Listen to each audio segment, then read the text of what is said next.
Hello and welcome to another Outlaws of Thunder Junction limited set review. Today we are going to be going over the final leg. We are going over the gold cards and colorless cards here for the last limited set review. My name is Paul Cheon, and we are going to head straight in, and today it's going to be a pretty long video. I did not realize that there were this many gold cards and colorless cards, especially the bonus sheet cards, so I'm going to try to be a little bit quicker here as we go through all these cards. The number of cards I think we're going over today, likely about twice as big as any of the other reviews that we've done so far. Before I get started though, if you've enjoyed this content and you've just wanted to support this channel in another way, I did launch my Patreon channel. The link to the Patreon rather is in the description below. Shout out to all the current patrons for your support. I really do appreciate it. It really does allow me to continue making all this content for all of you. All right. Before we head into the cards, I do quickly want to go over the grading scale. And I think for future sets, I'm going to kind of adjust this and just put a link so that I can just give you a brief intro to all of this so that I don't have to go over this for every video. But as is, let's quickly go over my grading scale. A means this card is a bomb. You're going to slam this first pick. You're going to be very happy about it. Examples of A's are Aurelia's Vindicator, Izoni, and Cryptic Coat. B's, good cards. These are cards that you're going to first pick often, and if they're on color, you're always going to play it in your deck. Cards you're very, very happy to have in your deck.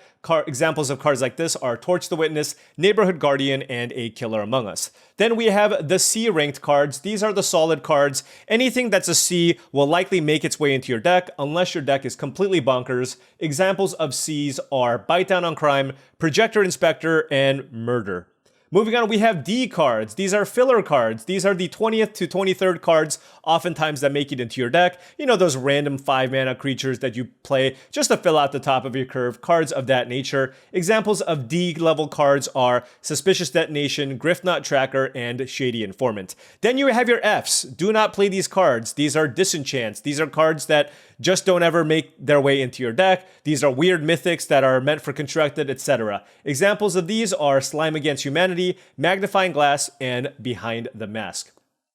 As far as mechanics goes, we have 4 kind of key mechanics from this new set. Number 1 is Saddle. Saddle is very similar to Crew, except you can only saddle your creatures on your turn, and all saddles come on creatures instead of artifacts. Whenever you saddle a creature, you will get a bonus effect if you saddle, and there's going to be a couple that we see as we go through these previews. Next, we have Plot. Plot is an effect where you can actually, instead of casting your spell, you can plot a card, which will then exile the card. You can do this at sorcery speed, and then you can play these plotted cards at any point at sorcery speed at a future turn. You don't have to play it the turn after, but you can play it any turn after the turn that you plot a card. This lets you set up for double spells. Very, very cool new mechanic. Next, we have Crime. Anytime you target your opponent, any of your opponent's creatures or permanents, or your opponent's graveyards or your spells. Basically, anytime you interact with your opponent in any way, you have committed a crime. There are cards in the set that give you bonuses for committing crimes. Finally, we have Spree. Spree is just another take on kind of modal effects. We've seen this in the past, kind of like Escalate, but basically a card will have a converted mana cost, or a mana value rather, and then there will be different modes that you can pay mana for, and you can kind of mix and match. So if a card has 3 modes and they have 3 different mana costs, if you pay all 3, then you can get all 3 modes. If you only want 2 modes, you pay for the 2 modes, etc., etc.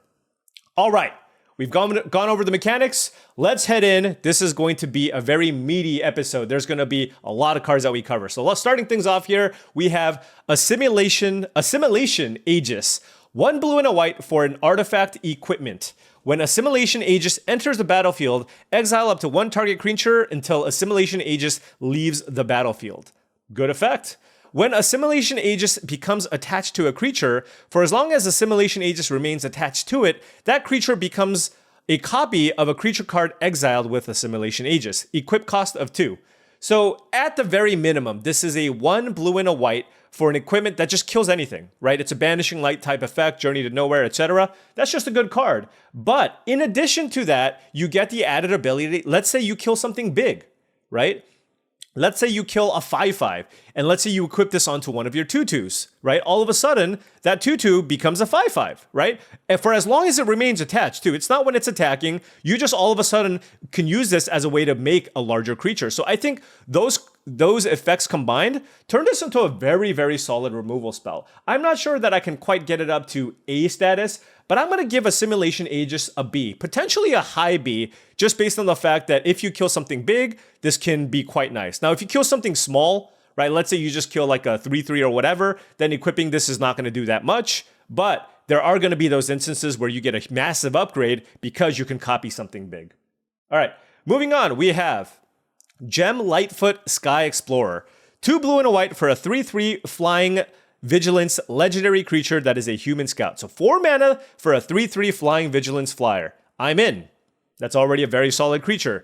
But at the beginning of your end step, if you haven't cast a spell from your hand this turn, draw a card. Wow, that is incredible. And this is the signpost uncommon for this set, right? For blue and white. Blue and white basically rewards you for not casting spells on your turn. And what works well with that? You know, all the different flash creatures that you can play, and of course, plot spells. If you have plot spells in your blue and white deck, then you plot a card, and then you play it, and you're not casting any mana. So I think this card is excellent. It gives you a ton of value on a creature that's already a really nice body. Gem Lightfoot is just a B. Just very, very happy to take this in all of your blue and white decks. Maybe even a B+, but right now, like I said, I'm still trying to keep most of my cards into kind of the within the letter scales. All right, moving on, we have another signpost uncommon in Wrangler of the Damned. 3 blue and a white for a 1/4 flash human soldier. At the beginning of your end step, if you haven't cast a spell from your hand this turn, create a 2/2 white spirit creature token with flying. So, another card that incentivizes you to not cast any spells on your turn. Now remember, if you play Wrangler of the Damned on turn 5, and then on turn 6 you plot a spell, you still haven't cast a spell, right? So then you can still get a 2/2 creature. So you can still plot for your turn and get your 2/2 creature, much like the Gem Lightfoot. The only difference is between the two cards, I do think I prefer the Gem Lightfoot, only because of the fact that it's cheaper, right? Gem Lightfoot, you don't have to do anything. It's a 4 mana 3/3 flying Vigilance. This is a pretty underwhelming body, right? It costs 1 more, so it takes you a little more time to be able to get the value from it. But it's 3 blue and a white for a 1/4 body. Just that, it's hard to kill, but at the same time, it doesn't really fight very well. But I do think that the ability is worth it. Being able to make a 2/2 flyer every turn while just playing a deck that has a bunch of flash creatures, like I said, if you're playing blue and white, you want to make sure that your deck has a lot of those flash cards. So I do think because of these great payoff cards that you're seeing here, for example, cards like the 3 and a blue 4/4 flash creature, holy cow, those cards I think go even up higher in card ranking when you're specifically playing blue and white. I do think this card's good. This is worse than the Gem Lightfoot, but I do think it still kind of belongs in that B, perhaps low B tier, just because the body is so weak for a 5 mana card. Moving on. We are moving on to the blue and black gold cards. Intimidation Campaign. 1 blue and a black for an enchantment. When Intimidation Campaign enters a battlefield, each opponent loses 1 life, you gain 1 life, and you draw a card. Whenever you commit a crime, you may return Intimidation Campaign to its owner's hand. So, this is definitely a card that gets you value over time, right? You pay 3 mana.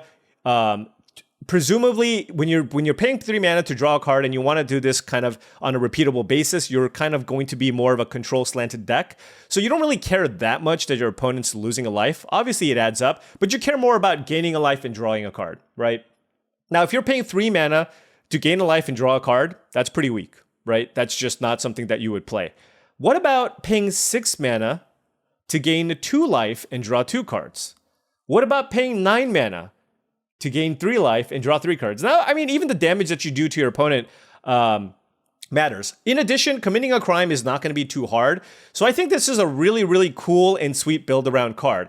I will say this, though. If you're going to try to compare this card to this is an homage to Disinformation Campaign, which was an incredible, incredible uncommon. I believe it was the mythic uncommon in one of the Ravnica sets. 1 blue and a black. When it enters the battlefield, you draw a card, but your opponent discards a card, right? Draining your opponent for 1 is much worse than having your opponent discard a card. Like, much worse. So I think for that reason, this card isn't quite to that level. I mean, that card was bordering on A. But I do think if you can build your deck around this, I think this is probably a high C.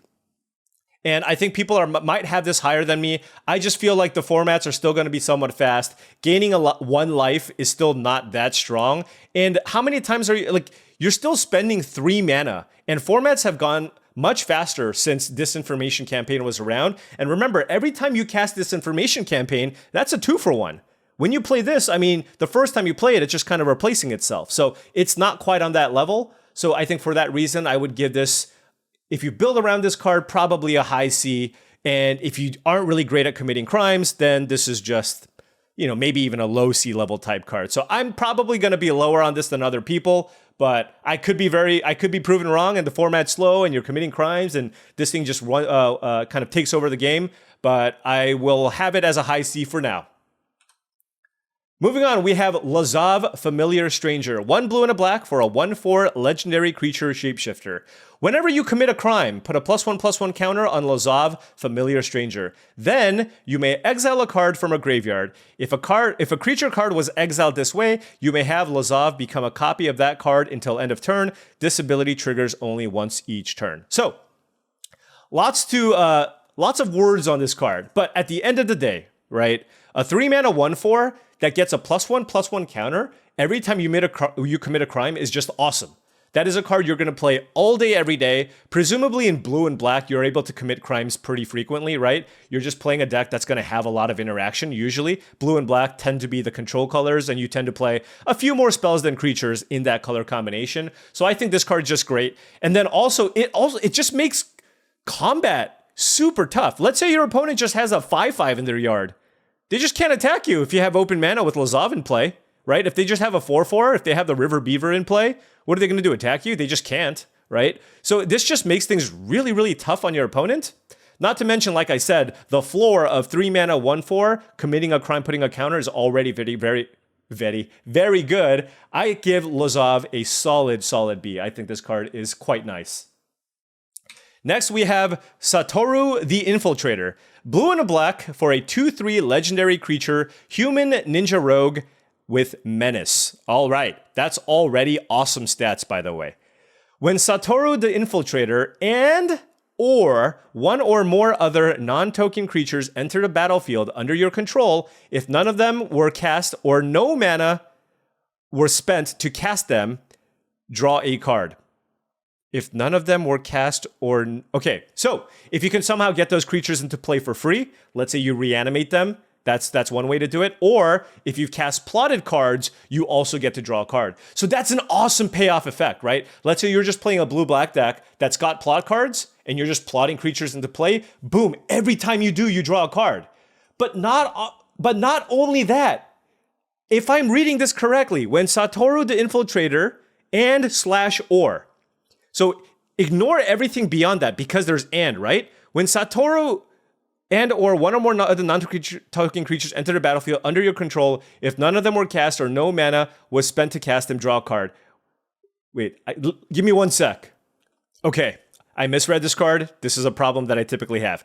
But, okay, so I thought for some reason Satoru might just draw you a card the turn you cast it. That's obviously just crazy. That's not a thing. But it's still very good. It's blue and a black for a 2/3 menace creature that's already solid on rate, and then whenever you plot, you get to draw a card. Initially, when I read this card, I thought Satoru actually drew you a card the turn that you cast it, so I'm going to modify my ranking on this. I'm going to give this card a B, probably a B+, instead of an A, because I thought when this came into the battlefield, it replaced itself. Still a very, very good card, and a very nice payoff card in blue and black. Moving on, we have Akul the Unrepentant. Black, black, red for a 5/5 flying trampler. A flampler. Sacrifice 3 other creatures. You may put a creature card from your hand onto the battlefield. Activate only as a sorcery and only once each turn. This is a legendary creature, Scorpion Dragon Rogue. So when you look at this card, I mean, honestly, that sacrifice 3 other creatures to put something into play as a sorcery, that's just not an effect you're really going to want to use that often. 3-for-1ing yourself to play a creature, not something you want to do for the most part. So that could be like a cool constructed thing when you're putting like an Atali onto the battlefield or something along those lines. But you just have to look at this creature on its stats, which is black, black, red for a 5/5 flying trampler. Now, when you look at 4 mana 5/5 flying trampler, obviously you think that that's incredible. And it is.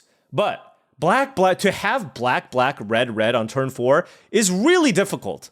Unless you have like a black-red desert that you got or some decent fixing, oftentimes you're going to play this on turn 5, maybe even turn 6, just because it is very difficult to get those colors of mana to line up. So I think for that reason, I think if this was 2 colorless black and a red for a 5/5 flying trampler, yeah, I'd give this an A. But given that it's so difficult to cast, I do think the stats are great. I'm going to downgrade this to a B just because of the difficulty in being able to cast the card. But if you play it on turn 4, it's absolutely an A-level card. It's just I don't think you're going to be able to do that as often as you'd like. Next, we have at knife point, 1 black and a red for an enchantment. As long as it's your turn, outlaws you control have first strike, so only on your turn. Whenever you commit a crime, create a 1/1 red mercenary creature token with tap. Target creature you control gets +1/+0 until end of turn. Activate only as a sorcery. This ability triggers only once each turn. So, what does that mean? The turn that you play this card, it doesn't really impact the board in any way. It does give all your outlaws first strike, but only on offense. So, you don't really want to play this card on turn 3, right? Because if you're playing an aggressive outlaw deck, you want to be playing creatures onto the battlefield, and then this kind of becomes something that you want to play maybe turn 5. Perhaps you can play this turn 5 and then commit a crime on that turn to make a 1/1. But then you have to think, how many 1/1s do I need to make to have this card actually be good? Because you really don't want to play this on turn 3, because that's the opportunity for you to play a prickly pear or any other creature, right? So the fact that this doesn't just immediately enter the battlefield with a 1/1 outlaw, I feel like if it did that, it would make me want to take it a little higher. But I feel like reading this just and thinking about how this plays out, it doesn't quite play out as smoothly as you'd like. Despite that, I do think this card can be powerful. If you're good at committing crimes, if you do play a turn 3, unless you're good at committing crimes and you can make 3 tokens out of this, yeah, you're getting some decent value. And over time, every time you're committing a crime, you are able to get value. Now, if you can play some kind of a 2-mana creature that somehow attacks and can commit a crime the turn that you play this, that would also be awesome. But I'm not sure if that exists other than the blue 2-mana 2/1 that gives -3, -0 when it attacks. So I'm going to give at knife point a C. It has a lot of words. It looks exciting, but I just feel like in practice, this is going to play out worse than you expect. Moving on, we have Laughing Jasper Flint. 1 black and a red for a 4/3 legendary creature lizard rogue. Creatures you control but don't own are mercenaries in addition to their other types. So that's a weird line of text, but you'll find out why. At the beginning of your upkeep, exile the top X cards of target opponent's library, where X is the number of outlaws you control. Until end of turn, you may cast spells from among those cards, and mana of any type can be spent to cast those spells.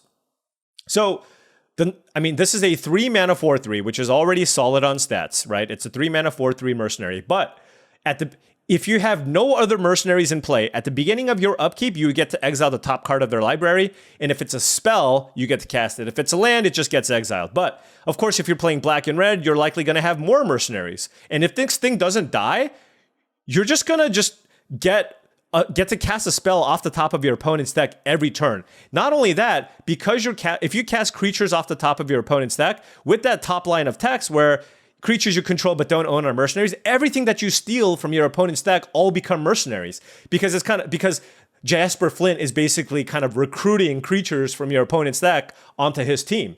So that's really nice. This is a 3-mana 4/3 that basically draws you a card almost every single turn. That's a lot of value. I think Jasper is great. I give this card a high B. I'm going to give this a high B. I don't know if it could even be a low A. I mean, it just gives you a lot of value and it has pretty decent stats. But, when it enters the battlefield, it doesn't quite just completely take over the game. But I think it's a high B, low A type card. Moving on, we have Ratos Joins Up. Okay. 3 black and a red for a legendary enchantment. Whenever Ratos Joins Up enters the battlefield, return target creature card from your graveyard to the battlefield with 2 additional +1/+1 counters on it. Whenever legendary creature you control dies, Ratos Joins Up deals damage equal to that creature's power to target opponent. So I feel like that second line of text is just going to happen pretty rarely. If this reanimated a creature and made it legendary, that would be cool. That would make this pretty powerful. But as is, I just don't think on average you can expect to have that many legendary creatures in your deck. Maybe one, right? And they're usually going to be rare. So I feel like when you're rating this card, you're just mostly rating this for the top ability.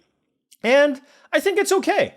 I think historically, this effect, like 5 mana, return a creature from a graveyard onto the battlefield, has been pretty weak. I would say those cards are D-level cards. But this one's a little better. This adds 2+1/+1 counters on it, and that's really important. So now, I'm just saying, let's say you just return a 3 mana, like a 3/3 from your graveyard onto the battlefield. Now it's a 5/5. Right? So it's a little bit better than those other effects in the past, and every now and then you get that legendary clause. So I think for that reason, it bumps up a card that would normally be a D tier card into like a C level card, maybe a low C, something along those lines. Next up, we have Ratos the Muscle. I'd be shocked if this card isn't great. 2 black, red for a 6/5 flying trampler. A 5 mana, 6/5 flying trampler. All right. Whenever you sacrifice another creature, exile cards equal to its mana value from the top of target player's library. Until your next end step, you may play those cards, and mana of any type can be spent to cast those spells.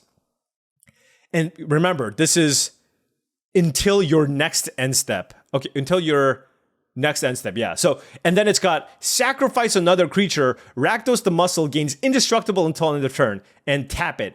Activate only once each turn. So you're talking about what's the weakness of bombs, like Baneslayer Angel, right? The weakness is, oh well, you can use a removal spell to kill it right away, right? You can go for the throat it, right? You can't Doomblade this one. I was going to use Doomblade, but you can't Doomblade this one. But you can go for the throat this card. Well, for this one, you can't. You can't, because it's got that indestructible clause. Not only that, when you do sacrifice a creature, you get more value. This thing's absurd. Even if it was a 5 mana 6/5 Flampler that made it hard to kill and had that indestructible clause, for me, for limited, that would be good enough. But then you get to get the best card of the thing that you sack. You get to basically draw a card when you protect the Rakdos. Like, you're going to use this effect even when you're not trying to save Rakdos, just to draw cards. This card is incredible. This is a slam dunk A. Slam Rakdos first pick and be very, very happy about it.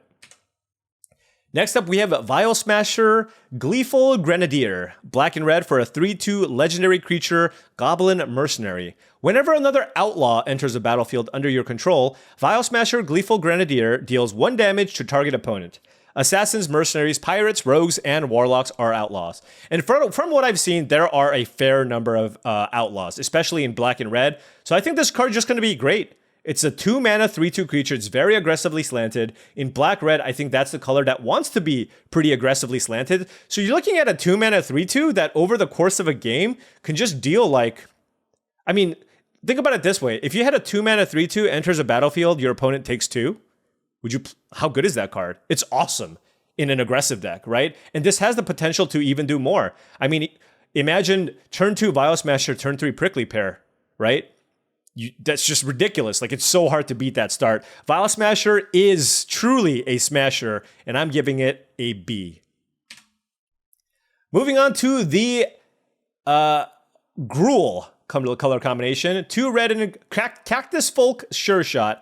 2 red and green for a 4/4 Reach Plant Mercenary. It's got Ward 2. So that by itself, the stats on that is nice. The Ward 2 just puts it over the top. It's so hard to kill this thing. If you want to kill Cactus Folkshot, you're going to have to spend probably 5 mana, right? Because anything that can kill a 4/4 costs 3 usually. And the fact that it has Ward 2 means you have to spend more mana to kill this 4-drop. That makes this card excellent. But wait, there's another line of text.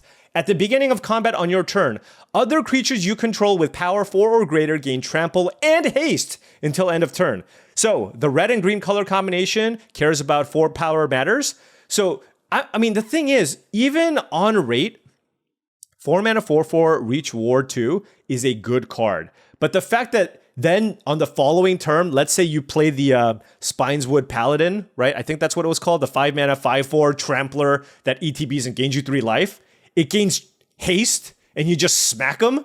Like, that is incredible. This is the Signpost Uncommon. This is something that you're going to slam in your red-green decks and be very, very happy about. This is going to be much better than 10th Street Gossip from the last set, which people were excited about, but ended up being an underperformer. I think this one has the stats and the abilities to kind of take the red-green decks over the top. High B here for Cactus Folkshot. Next up, we have Jolene, Plundering Pugilist. 1 red and a green for a 4/2 legendary creature, human mercenary. Whenever you attack with one or more creatures with power 4 or greater, create a treasure token. Pretty solid. 1 and a red, sack a treasure, Jolene, Plundering Pugilist deals 1 damage to any target. I mean, how can you complain about this one either? The thing with Jolene is there are going to be times where you play this later and you already have a 4-power creature, and when you do, you can create a treasure. That's great. Or you just slam this on turn 3, and then on turn 4, you attack, you get a treasure, you can perhaps clear the way, you can have a combat trick, right? But it's just like a 3-mana 4/2 that attacks and gives you a treasure. That ping ability can be super relevant, right? And then on top of that, if you don't need to ping, sometimes the treasure comes in handy and still allows you to just play something big. So I just think this card is awesome. It just gives you a lot of value for a 3-mana card. It's got 4 power itself, right? Which is really, really important in the red-green decks. I mean, you see the Cactus Folkshot, right? Like, let's say you play this turn 4, you play this turn 5, boom, you just smack them, and you get a treasure that you can use to deal 1 damage if you want. You can even finish off your opponent. It's any target. I think Jolene is excellent, and also a B for Gruul. So Gruul with 2 great Signpost Uncommons. Moving on to this isn't really a Signpost, it's just a sweet rare. Roxanne, Starfall Savant. 3 red and a green for a 4/3 legendary creature, cat druid. Whenever Roxanne Starfall Savant enters the battlefield or attacks, create a tapped colorless artifact token named Meteorite with. Whenever Meteorite enters the battlefield, it deals 2 damage to any target, and tap, add 1 mana of any color. Whenever you tap an artifact token for mana, add 1 mana of any type that artifact token produce. All right, let's break this card down. A lot of words. All right. 5 mana for a 4/3, you enter the battlefield and you basically create Meteorite. Meteorite was a 5 mana artifact that enters a battlefield and dealt 2 damage. You basically make a copy of that. So how good is a 5 mana 4/3 ETB make a Meteorite? It's great, right? That's a 2-for-1. You get to kill something. But not only that, now the Meteorite does come in tap. Not only that, when you tap that Meteorite for mana, it gives you 2 mana, not 1. It gives you double the mana. That is awesome. That by itself is kind of like a low A-level card. Maybe it's already an A. But get this, it's not just an ETB trigger. This is whenever this enters the battlefield or attacks. So when you attack, you get another Meteorite. Roxanne is ridiculous. And this is one of the cards where you open it, you take it. Let's say you're even white-green. You open this pack 2, you just take it, and you find a way to splash it. This is a highly splashable, incredible, incredible card. Roxanne, Starfall Savant is an A. Next up, we are in the Selesnya colors. Congregation Griff. 1 green and a white for a 1/4 flying lifelinker. I don't mind those stats at all. It is a Hippogriff mount. Whenever Congregation Griff attacks, while saddled, it gets +X/+X until end of turn, where X is the number of mounts you control. It's got a saddle cost of 3. So the saddle cost is pretty high, right? It's pretty high to saddle this. So let's say you play this turn 3, turn 4, you play like a 3/3, and then you saddle, and then you just don't have any blockers. But it does have lifelink, right? So it does help mitigate some of the damage that you might take in a racing situation. Additionally, this by itself, when it attacks, it counts itself as a mount. So when it attacks, while saddled, it is a 2/5 rather. But if you are playing a green-white deck, you're likely going to have, I don't know, 3 or 4 mounts in your deck. So if you go like turn 2 Trained Errinx, because this works really well with the Trained Errinx, by the way, because it's got 3-power creature. If you go turn 2 Trained Errinx, turn 3 Congregation Griff, or whatever, turn 3 Congregation Griff, turn 4 Trained Errinx, if this thing's attacking for 3 as a lifelinker, that's pretty incredible. Not to mention, this is also a pretty good blocker the turn that you play it. So I like the Congregation Griff. I just think 3 mana, 1/4 flying lifelinker is nice, and there's just a lot of ways to make this even better and get a lot of bonuses out of it. So I'm going to give Congregation Griff a low B, but if you have a lot of mounts, it can go up to kind of a B level card, maybe even more, honestly. I mean, I don't know. I dare I say you get a deck with like 10 mounts. If you have a deck with like 10 mounts, then all of a sudden this card becomes awesome. And this is where, if you have cards like this and a lot of mount payoff cards, that's when you look at the green commons and you go, well, you know, a lot of the time I might take the 5/4 flying 5/4 trample gain life card, but perhaps in white green, you might want to take the River Beaver instead, just because your deck cares more about having mounts. So those are things that you need to consider depending on the color combinations that you end up in. Moving on, we have Miriam Herd Whisperer, green and a white for a 3/2 legendary creature, human druid. As long as it's your turn, mounts and vehicles you control have hexproof. Sure, that's okay. It's annoying, I guess.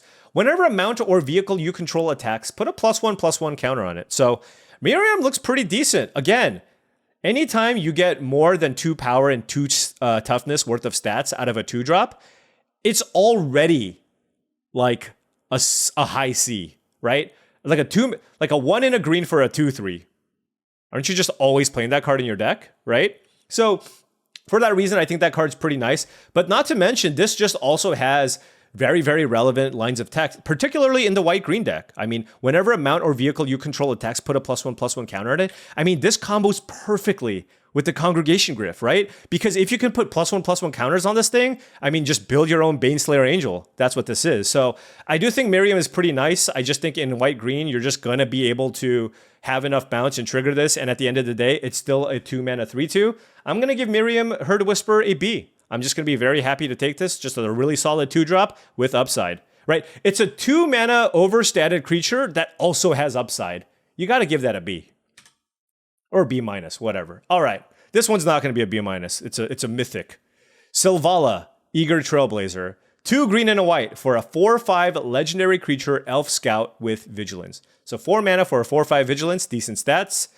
Whenever you cast a creature spell, create a 1/1 red mercenary creature token with tap, blah, blah, blah, +1/+0 sorcery. You know what I mean. At this point, we know what mercenary tokens do. Okay, tap, choose a color, add 1 mana of that color for each different power among creatures you control. So, add 1 mana of that color for each different power among. So, when you tap this for mana, depending on how many different powered creatures you have, you get to generate a ton of mana, right? So let's just say you play this turn 4. Let's say you go turn 2, 2/2, turn 3, 3/3, turn 4, Silvala. If Silvala lives, I mean, she's got 5 toughness. It's going to be pretty hard to kill her, right? So let's say she lives turn 5. I'm just Magical Christmas Land, okay? Just humor me. Turn 5, you play a 5/5, okay? And then you get a 1/1. So now you have a 2/2, a 3/3, a 4/5, a 5/5, and a 1/1. You can tap this for 5 mana, and then you could play something else. But let's say you just go turn 2, 2/2, turn 4 this. Like, let's say they kill something. Let's say you just have 2 creatures in play. Turn 5, you play a thing.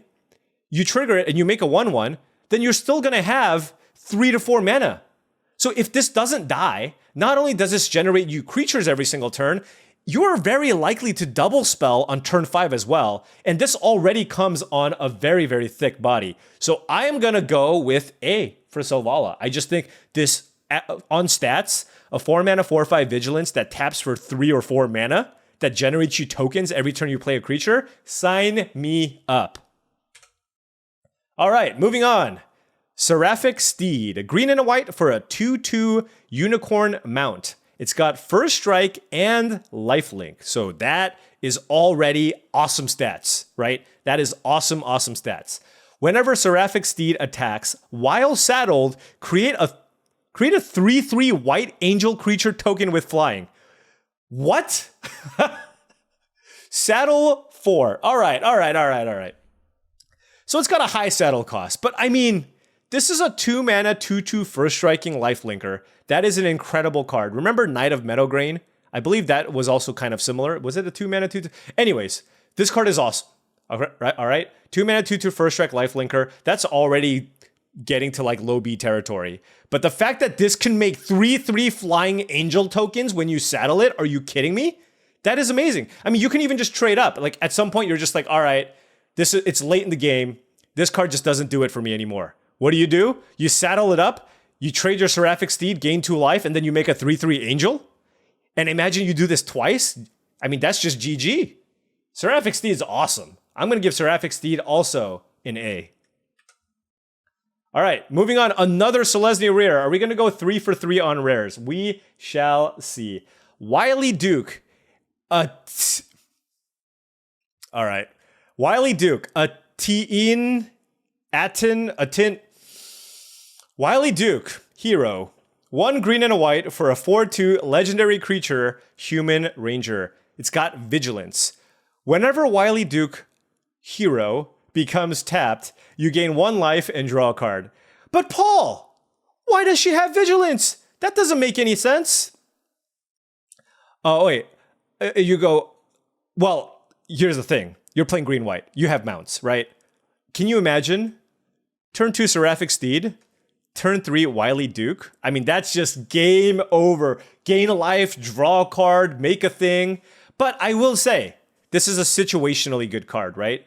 Whereas you look at the other cards, they're just pretty good on rate, right? 2 mana, 2/2 first strike lifelinker, and this has the saddle. So all you need is another creature.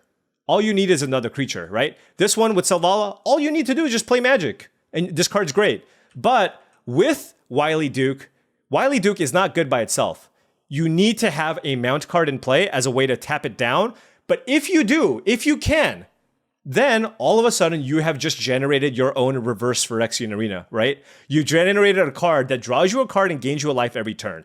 Now, I think in green-white, it's not going to be too hard to be able to pull it off. But because I think this needs something else to get it to actually work, because a 3 mana 4/2 Vigilance creature is kind of underwhelming, I think I'm going to give Wily Duke a B, because you have to build around it. You need to make sure you have ways to tap it. Now, once you do, it's awesome, but there are going to be enough instances where you can't, or they kill your mount card, or what have you, and it's a kind of a fragile body, where I think this doesn't quite get to the same level as some of the other Selesnya rares.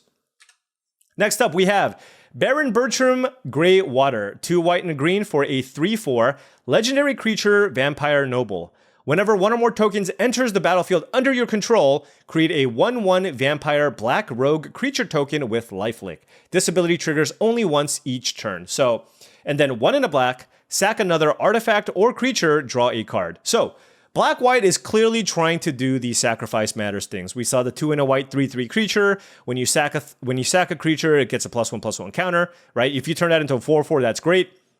I think a card that really stands out in this color combination is the 1 black 1/1 that dies into a mercenary. That's amazing with something like this, right? Imagine you play this turn 4, turn 5 you play the 1 mana Rat Warlock, you sack it, then you get a 1/1 mercenary token, and then when the token enters the battlefield, this triggers and you get another token, and then all of a sudden you've built your card draw engine. So I think it's really important to be able to make tokens. I think just a 4 mana 3/4 pay 2 mana to draw a card, that's just not quite good enough. But given the fact that if you can build around this, if let's say you have 4 ways to make a token and you can trigger this at least once, I think that's pretty awesome.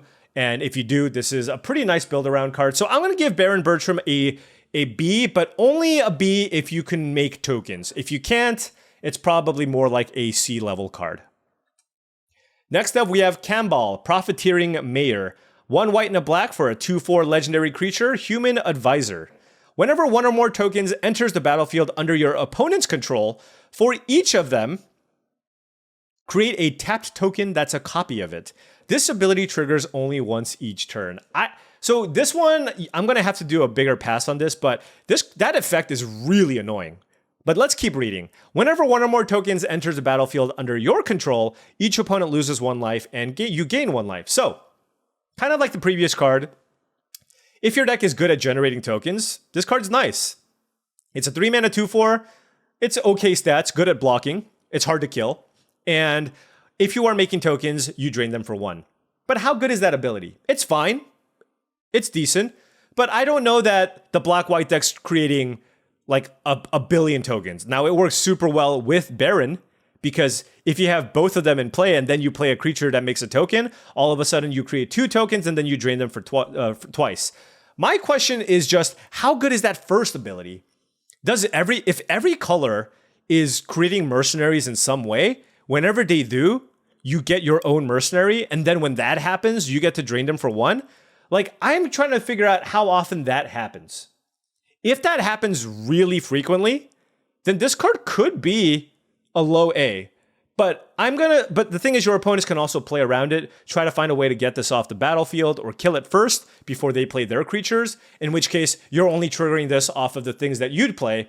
And if that's the case, I think Campbell is more like a B level card where, yeah, if you get a couple of drains out of this, it's a 2/4, that's nice.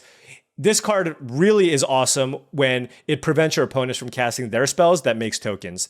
And again, I got to play the format a little more to see how often that happens. If it happens very frequently, then yes, I can definitely see this card catapult up to a low A level type card. Moving on, we have Ruthless Lawbringer. 1 white and a black for a 3/2 vampire assassin. When Ruthless Lawbringer enters the battlefield, you may sack another creature. When you do, destroy target non-land permanent. So it doesn't just kill a creature, it kills anything. So if your opponent has like a Banishing Light type effect or whatever, this kills that as well on a 3-mana 3/2, right? And white-black is presumably the color combination where you just want things to sacrifice. I mean, the more I look at this, the sacrifice theme seems super well supported. So that 1-mana 1/1, I bet, is going to be a pretty high pick for that deck. I mean, that card's going to be super important because it really just turns everything else on. And you're going to play 3 copies of that card and be really, really happy with it because this is something that requires fodder. But like, worst case scenario, you can still play this turn 3, but oftentimes you're going to want to sacrifice a 1/1 creature to kill something. I just think this card is awesome. I'm going to give Ruthless Lawbringer a B. All right, moving into the Is It colors, we have Breaches the Blastmaker. 1 blue and a red for a 3/3 menace creature. That's pretty solid. Whenever you cast your second spell each turn, you may sacrifice an artifact. If you do, flip a coin. When you win the flip, copy the spell. You may choose new targets for the copy. When you lose the flip, Breaches the Blastmaker deals damage equal to that spell's mana value to any target. So, both modes are awesome. If you, let's say, cast a removal spell, then you can copy that and then kill 2 things. Or if you lose this flip, you still get to kill things because it's got mana value. So that's awesome. So the only thing, though, is how many artifacts are you going to have to sacrifice, right? You have to look at the number of treasures that your deck can generate. So I'm going to have to do a quick look here. I'll be right back. All right, just had to do a search on the old Scryfall here. There are really just not a ton of ways to create treasures in blue and red. I typed in treasure, you have Mind Raider as a 3-mana 3/2 that can make a treasure if you control another outlaw, and then Reckless Lackey also is a way to create a treasure. So there's not a ton of ways. There are 2 commons, so maybe creating an artifact is not too difficult. And if you do, this gives you a really, really powerful effect already attached to a 3-mana 3/3 menace creature. So I think with the upside of being able to utilize this, now like I said, I don't think you're just going to have treasures lying around very easily. I think that's just, it's not as easy as, for example, the previous set where clues were pretty plentiful. I think creating treasures or artifacts in general is just a lot more rare. So for Breaches, I'm going to give Breaches a B. Just because I think there are some times you're going to be able to get an artifact, and then you have to set this up to get a second spell. But at the same time, like, you don't need that much more out of a 3-mana 3/3 menace to have this card be awesome. And if you do get to sacrifice a treasure and get this ability, I think it's pretty awesome. So I think with that upside, you can kind of bump this up to probably a low B. Now, if you can't make any artifacts at all, this is just a C. But if you have a few ways to make artifacts, and you can it's a pretty big setup cost. Like, you need to make artifacts, then play 2 spells in 1 turn. But if you do, it's a pretty awesome effect. So I'll give this a B. Moving on, we have Crom. Violent Cacophony. 2 blue and a red for a 2/3 flying legendary creature. Zombie Horror.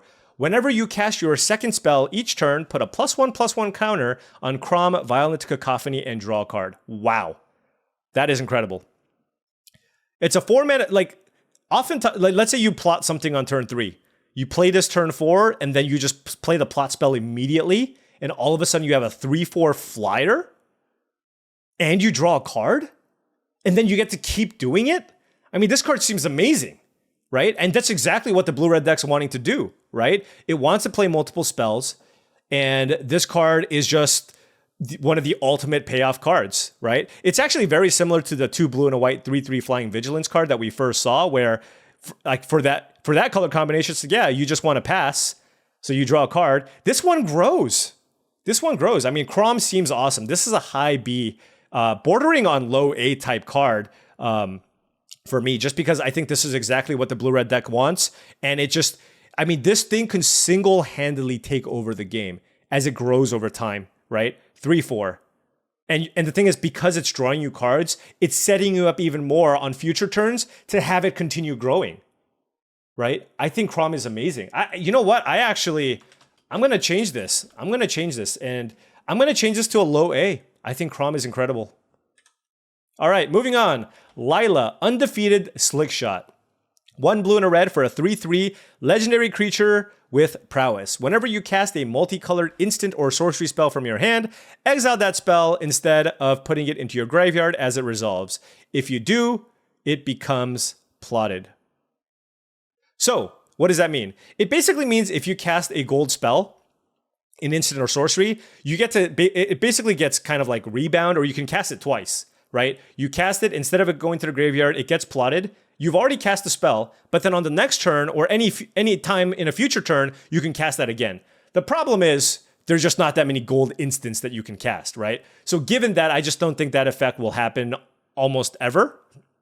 So what you're really looking, I think this could be more of a constructed type card, but what you're really looking at for this one is a 3 mana, 3/3 prowess creature. How good is that card? Very good. In blue-red, this is often just going to be a 3 mana 4/4. Like the turn you play this, and then afterwards, you're just going to have to play like this is a 3 mana 4/4, and it's going to be really, really hard to play around. So I'm going to give Lila a B. It's going to be just a really, really tough creature to play against. And I mean, if you can ever randomly find the 1 gold card spell that you can cast, obviously it's insane. But I'm not going to bank on that. I just think this is kind of probably like a low B type card. A 3 mana 3/3 prowess creature is just very strong. Next, we have Malcolm the Eyes. Blue and a red for a 2/2 legendary creature, Siren Pirate. Flying Haste. Okay. Whenever you cast your second spell each turn, investigate. Okay. I mean, I'm waiting for the downside here. But I don't, there is none. Right? This is potentially a constructed level card. I mean, it's a 2 mana 2/2 flying haste creature. That's already excellent. Now it is legendary. And whenever you cast multiple spells in a turn, investigate? What? It's just all upside. This card is excellent. I mean, it's a 2 mana 2/2 flying haste. You just get in for a bunch of damage, and then over the course of a game, this can get you 1 or 2 extra clues, right? And that's amazing for a 2 mana card. Like, how much more can you ask for? You know, this is kind of reminds me of like, kind of like Sharp-Eyed Rookie in the last set, although Sharp-Eyed Rookie ended up being worse just because, you know, oftentimes you wouldn't be able to play big creatures because you're playing face down cards. But anyways, this creature I think is a really, really sweet card. It's going to get you a lot of cards. I think Malcolm the Eyes, I'm going to give this a high B. It's going to be a B plus for me. It might be an A, but I think the only thing that prevents me from giving it an A is just because it's still just kind of it's a 2 mana 2/2 creature. It draws you it gives you some card advantage over time, but it doesn't necessarily break open the game necessarily as some of the other cards. This is more like a hasting evidence examiner, which is quite good. All right. Moving on, we have Slick Sequence. Blue-red for an instant. The 1 gold spell you can play with Lila, by the way. Slick Sequence deals 2 damage to any target. If you cast another spell this turn, draw a card. So it's a 2 mana 2/2, 2 mana for 2 damage instant speed spell, which is mediocre, right? That's a C level card. But you add draw a card to anything, and it skyrockets in rating. With all the plot cards and perhaps some of the cheap spells that you want to play in this format, this card becomes that much better. If you ever, and you're almost always going to want to set this up where it's a 2 mana kill a thing, draw a card type effect. And for that reason, this card is just easily going to be a B for me. I just don't see how I'm not going to want to play this in all of my decks, and I'm going to take this very, very highly. And I think one of the blue commons I had ranked very highly, I believe it was Take the Fall, right? Take the Fall was the 1 blue -1/-0 draw card cantrip effect. Goes really well with that too, right? You don't even need to plot. Turn 3, you just cast that, and then you cast the Sleek Sequence, and you've done 2 damage to something, and you've drawn a card. So I just think this card is excellent, and an easy B for me. Moving on, we are in the Golgari colors now. We are on Badlands Revival. 3 black and a green for a sorcery. Return up to 1 target creature card from your graveyard to the battlefield. Return up to 1 target permanent card from your graveyard to your hand. So, for 5 mana, you get to put a creature from your graveyard onto the battlefield. Like I said, for 5 mana, that's not great, but this adds draw a card on top of that, right? A 5 mana return something from your graveyard to the battlefield is like maybe a high D level card, but add draw a card to this, and all of a sudden this card skyrockets in rating, right? Because not only did you return a creature from your graveyard into play, you're also drawing an additional card. On top of that, black and green is a self-mill color combination. So you're already playing a lot of ways to just mill yourself and put a bunch of things into the graveyard. So you're just always going to be able to find 2 permanents from this card. I think this card is an excellent value card. I mean, there's obviously still instances where maybe you just won't have the best targets for this. So I think for that reason, I'm going to give this a B, but I really like this card. And it's also a card that you can potentially splash. Next up, we have Honest Rutstein. 1 black and a green for a 3/2 legendary creature, human warlock. When Honest Rutstein enters the battlefield, return target creature card from your graveyard to your hand. Creature spells you cast cost 1 less to cast. So it's a 3 mana 3/2 Gravedigger that also makes your creatures cost 1 less to cast. This card's awesome. I mean, even if you removed that bottom line of text, a 3 mana 3/2 Gravedigger is already like a B level card.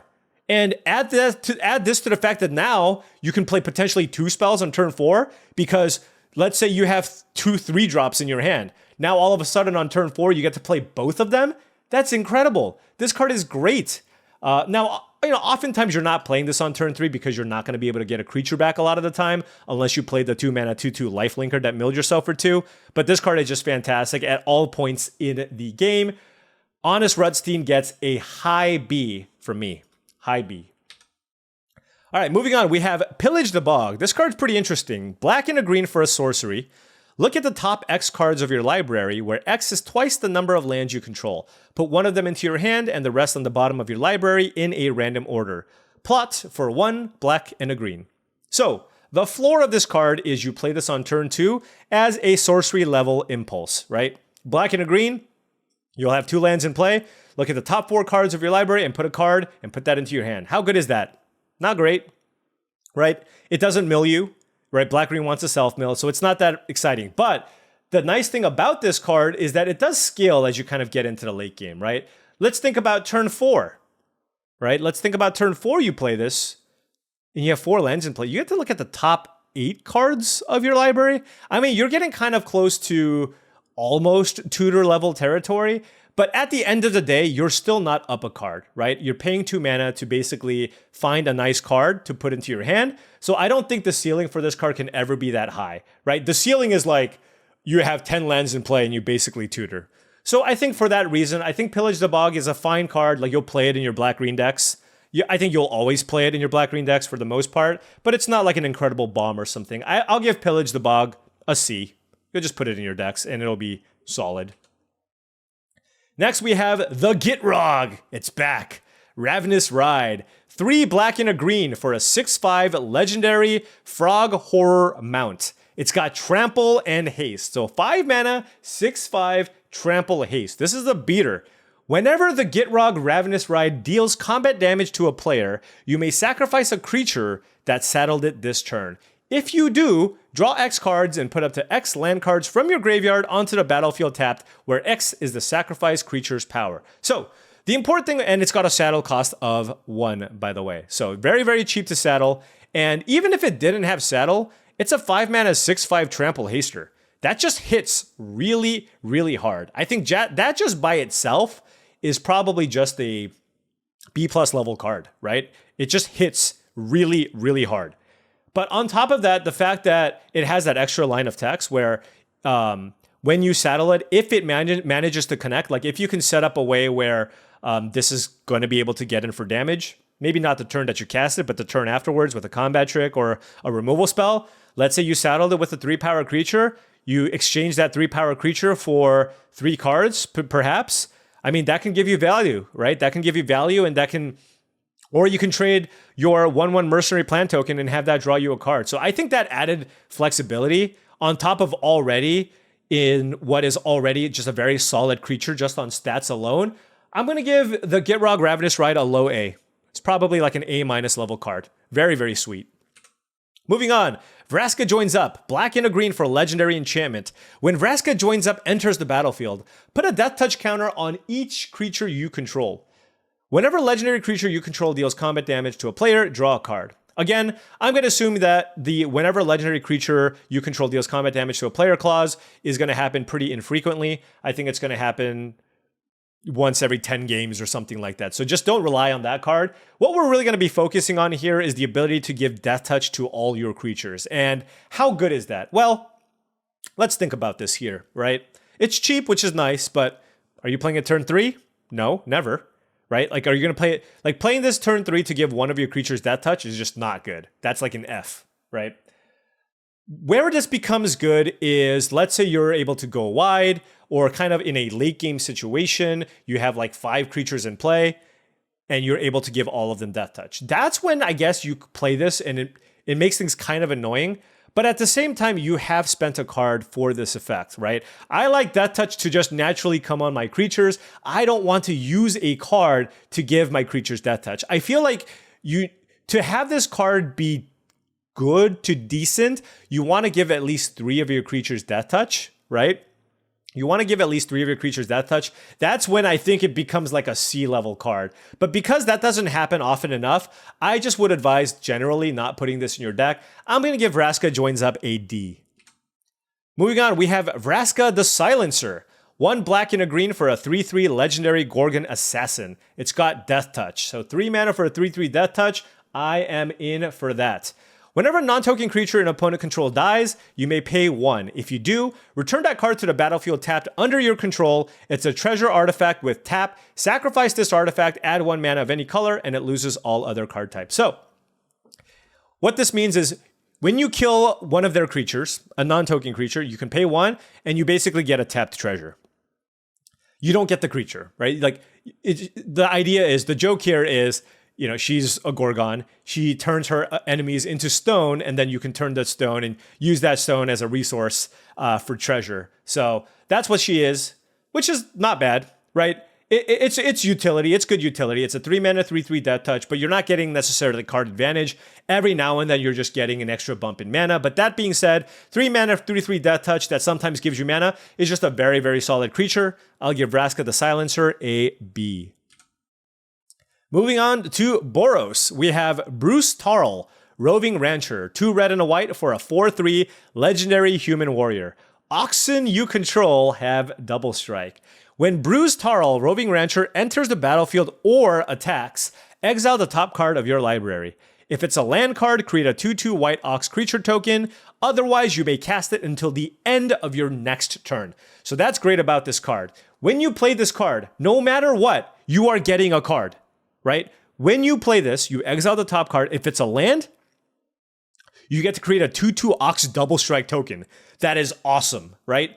If you whiff, you get to play, if you whiff, if it's not a land, right? If it's a land, you get a creature. If it's not a land, you're guaranteed to play a spell on the following turn. So no matter what, this card replaces itself. And I think for this card, you generally just want to be hitting lands, because then you just get an army of ginormous oxen. This card is awesome. This card is awesome. I mean, imagine just playing this on turn 4 and hitting a land.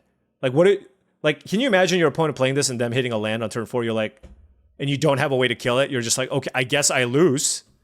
I guess I just lose. They're going to be Boros. They're going to have combat tricks. Like, and it's going to attack and they just hit another land, right? They have 2 double striking oxen, or they hit a spell. I mean, this is just an incredible, incredible value card. Bruce Tarl gets an A from me. Next up, we have Eartha Joe, Frontier Mentor. 2 red and a white for a 2/4 legendary creature core advisor. When Eartha Joe, Frontier Mentor, enters the battlefield, create a 1/1 red mercenary token with the tap pump ability that you can use at sorcery speed. Whenever you activate an ability that targets a creature or player, copy that ability. You may choose new targets for the copy. So, by itself, you get a 4 mana 2/4 that adds a 1/1 body, and then whenever you activate that mercenary token, instead of giving +1/+0 to a creature, you copy that ability. So now you have 2 +1/+0 triggers that you can kind of move wherever you want. And presumably in a red-white deck, you can target multiple things.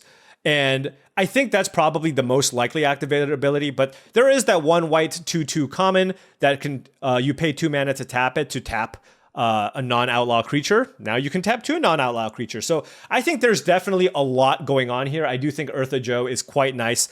I'm going to give Eartha Joe a high B. I think this card is just excellent just by itself. And then in any instance where you get more value out of that activated ability, other than the token that she makes by herself, just puts it over the top. So very, very good card here for Eartha Joe. Moving on. Form a posse. X red-white sorcery. Create X 1/1 red mercenary creature tokens with tap. Target creature you control with gets +1/+0 until end of turn. Activate only as a sorcery. Now, can you imagine forming a posse after Eartha Joe? Just all your... Like, anytime, even when you attack with a 1/1, it's just going to be like a 5/1 getting in. This card is fine. It's not great just because the mana that you're playing versus the power and toughness that you get for this is not ideal, right? Let's say you play this for 5, you get 3 1/1s that can tap and you can move things around. But the reason why this card can be nice is the fact that this scales into the late game, right? You have to put that into consideration, right? Like turn 8 or like you have 7 mana in play and you draw this, and all of a sudden you get 5 1/1s. Now, that's still not insane, but the fact that gives you kind of an army to kind of decide how you want to distribute your +1/+0 abilities, on top of the fact that you do have that go wide spell that gives +2/+0 to all your creatures, I just think there's enough going on here where Form a Posse is like a low B level card, just because I think there is the upside. I think this is a card you never want to play on 3. You don't really want to play it on 4. But, you can play it as a top-end card. I mean, you can play it on 4. It's still not great. But I think given the fact that you can kind of play it as a late-game win condition, gets it up to a low B, perhaps a high C, something along those lines. I'm kind of a sucker for X spells, just because there's just going to be instances where games get stalled out and you draw this, and it's amazing. But given the fact that you can't really play this until turn 5, you know what? No, I'm talking myself down from this. I'm going to give Form a Posse probably like a C instead, a high C, just because, like I said, you're not really happy about this or content with this until you play it like turn 5, probably. But even then, like, let's say you play this turn 5 and then your opponent plays a 5-mana 5/5. You're just so much worse off there. So I guess it's just not that great. Yeah, no, never mind. It keeps going down. This is a C. Let's move on. Moving on, we have a more exciting card in Tai Joaquin Perfect Shot. Red and a white for a 2/3 legendary creature, human mercenary. Whenever source you control deals non-combat damage to a creature equal to that creature's toughness, draw a card. So a non-combat damage source has to deal exactly enough damage to kill something. If it does, you get to draw a card. That's a nice ability. X tap. If a source you control would deal non-combat damage to a permanent or player this turn, it deals that much damage plus X instead. So I do like the design on this card. It's really cool. The way that this works is, let's say you have a shock and you're trying to kill a 3 toughness creature. You cast a shock. With the shock on the stack, you pay X. You pay 1 more and tap Tai Joaquin. Then the shock will deal X plus 1 damage because you spent one damage on the Tai Joaquin, and then you'll be able to kill the 3 toughness creature, deal exactly enough damage, and draw a card. So that's nice. The question is, how often does this ability actually work, right? How often are you going to be able to draw a card? Well, let's look at some of the 2 common removal spells in red. You gotta look at red, right? The first one is Explosive Derailment. That's 3 mana, deal 4 damage to something. So in a lot of instances, this might be too much damage, which isn't great. And so when you kill exactly a 4 toughness creature, you can draw a card. That's awesome. and you get a little bonus there. And then there's also Thunder Salvo. I think that's the one that's going to probably draw you cards most often. Thunder Salvo is 1 in a red, deal 2 damage to target creature. If you control it, for every desert you control, it deals 1 more damage. But with Thunder Salvo and Tai Joaquin, you're going to be able to utilize Tai Joaquin's ability to be able to kill something and draw a card. And if you can draw a card off of this once, that's all you need. This is a 2-mana 2/3. Not only that, you've also used the Thunder Salvo to deal more damage, to kill a bigger creature that you want. So given that this is a 2-mana 2/3 that has the potential, if you have a couple of burn spells, to draw a card, and not to mention if you do draw one of those burn spells and it just happens to be exactly enough damage anyways, that also works. I think given that, with the upside, with the fact that this is already a 2-mana 2/3, I'm going to give Tai Joaquin a B. No more, just because it's not hard, not easy to get a bunch of burn spells in your deck anyways, right? Like, how many copies of Explosive Derailment and Thunder Salvo are you going to end up in your deck? Like 3, maybe, right? In a good draft. So I think given that, I'm going to give Tai a B. But it's a solid creature for sure. And really cool design. All right, moving on to Simic. Bonnie Paul. Clear Cutter. Paul. So this is a clear Paul Bunyan remake. This is basically the Magic the Gathering version of Paul Bunyan, but Bonnie Paul, the female Paul Bunyan. 3 green, blue for a 6/5 legendary creature giant scout with reach. All right? When Bonnie Paul Clear Cutter enters the battlefield, create Bow, a legendary blue ox creature token with this creature's power and toughness are equal to the number of lands you control. Whenever you attack, draw a card, then you may put a land card from your hand or graveyard onto the battlefield. I just felt like when they designed this card, they're like, all right, more stats, more abilities. Let's go. It's Paul Bunyan. It's the remake of Paul Bunyan. We have to make this card awesome. And guess what? This card is awesome. When you play this card, turn 6 in limited with 6 mana in play, it is a 6/5 reach creature that creates a scaling 6/6 creature. That's absurd. You play this on turn 6, you're getting 12 power and 11 toughness worth of stats. And then when you attack, you draw a card? Why? Why not? Dave Humphreys says. So, this card is incredible. Just a rate monster. This is an A.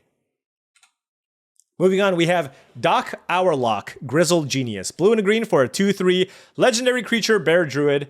Spells you cast from your graveyard or from exile cost 2 less to cast. Plotting cards from your hand cost 2 less. So, this is a 2-mana 2/3. You've heard me before. I do like 2-mana 2/3s. And it's got that nice ability of making your plot abilities cost 2 less. And I think that's a lot of mana. That is a big discount for a 2-mana 2/3. I mean, imagine a 2-mana 2/3 that says, tap, add 2 colorless mana to your mana pool, use it only to plot spells. That's just a really solid card. But the thing is, there are instances where you can double plot. Imagine double plotting on turn 4, right? Imagine like on turn 4, you plot 2 loan sharks. That's absurd, right? I just think, now, you know, like, that's obviously the ceiling for this card, but given that this comes attached to a 2-mana 2/3, I don't know that this is as good as some of the other Signpost uncommons, but I do think this card is still excellent because of the body. I do love the fact that all these Signpost cards are just like 2-mana beat sticks, right? None of them are like bears. They're all like 2-mana 3/2s or 2-mana 2/3s. I love that about these cards. I think I'm going to give Doc Hourlock a B. I'm just thinking glass half full, and I think if you can just if you plot 2 cards with this card, you got a ton of value off of this card. I mean, even think about like turn 3. Like you play this turn 2, turn 3, you just plot the 5/4 Trampling Elk card, right? The Elk Paladin thing. Turn 4, you just get to play the Elk Paladin and then plot something else. I just think this card's awesome. It's a B. Moving on. Make Your Own Luck. 3 blue and a green for a sorcery. Look at the top 3 cards of your library. You may exile a non-land card from among them. If you do, it becomes plotted. Put the rest into your hand. So, this draws you 3 cards. Now, 5 mana sorcery, draw 3 cards, not great, right? Because you're not playing to the board. And this card also doesn't necessarily play to the board because, of course, you're plotting a card. But it is giving you your mana investment back, particularly if you can exile like a really expensive card. Let's say you just exiled like a 5-drop. Next turn, you play that, right? You play that for free. And then you have 2 more cards to show for it. So I think for that reason, it's awesome. Now, the turn that you play, you're still not adding to the board. But given the fact that you're basically getting a huge discount on the next card, makes this card pretty awesome to me. Think about it this way. It's like, the way that you want to think about this is just imagine that on turn 5, you're plotting a card. You're plotting cards on turn 4, turn 3 anyways. So just imagine turn 5, you're plotting a card. Imagine this card just says plot. You're like plotting a creature and draw 2 cards. How good is that card, right? So for that reason, I'm going to give this card a B. It could even end up being a high B if the format's a little bit slower. I just think this card's really, really solid because you get that mana back. If you plot a 5 mana card, this is like almost a free spell, right? It's almost a free spell plus draw 2 cards. That is awesome. And now we have Oko, the Ringleader. I mean, I would be shocked if this is an A. It is not an A. 2 blue and a green, 3 loyalty, legendary planeswalker Oko. At the beginning of combat on your turn, Oko, the Ringleader, becomes a copy of up to 1 target creature you control until end of turn, except he has hexproof. So, this is a planeswalker you can beat down with as early as turn 5. +1, draw 2 cards. If you've committed a crime this turn, discard a card.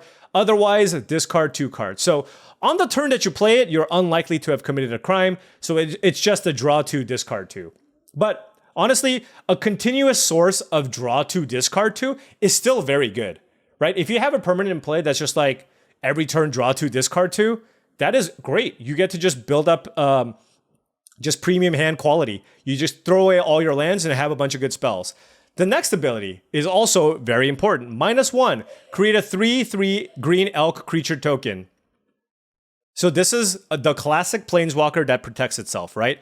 4 mana for a 3/3, -1, make an elk. That's, yeah, I'm in for that, right? You make this, and it's really going to be difficult for your opponent to kill the Oko. You can just keep making elk if you really want, or you make an elk and then you just start double looting, right? And you're golden. -5.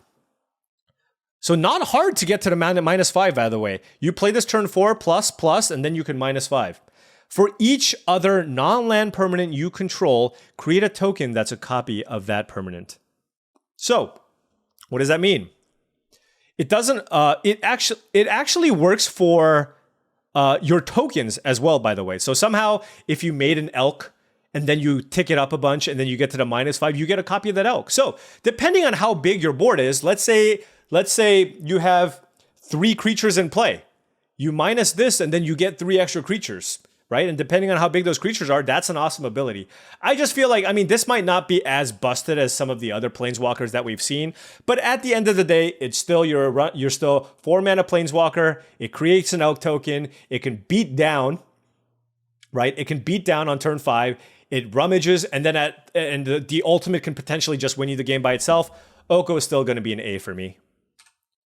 Moving on, we have the 3 colored gold cards here. Now, I am going to say, going into this, I'm going to give a lot of these cards lower evaluations, lower grades than the other cards, even if they have a very powerful effects, because they're 3 colored cards, right? You're going to have to stretch your mana base to be able to play these cards. So in order for me to give a 3 colored card a very high grade, they need to be completely bonkers, right? They need to just like win you the game, right? It needs to be like a Broodmate Dragon, right? Like a 6 mana 4/4 flyer, ETB, make another 4/4 flyer. Something along those lines for me to give it a high rating. So, starting things off, we have Ariette, the Beguiler. 1 blue, white, and a black for a 4/4 lifelinking legendary human warlock. Whenever an aura you control becomes attached to a non-land permanent an opponent controls with mana value less than or equal to that aura's mana value, gain control of that permanent for as long as that aura is attached to it. That's a lot of words. But basically, it's saying when you cast an aura on your opponent's creatures, you get to steal their creature as long as its converted mana cost is the same or less. I did a check on auras in the format. There are 3.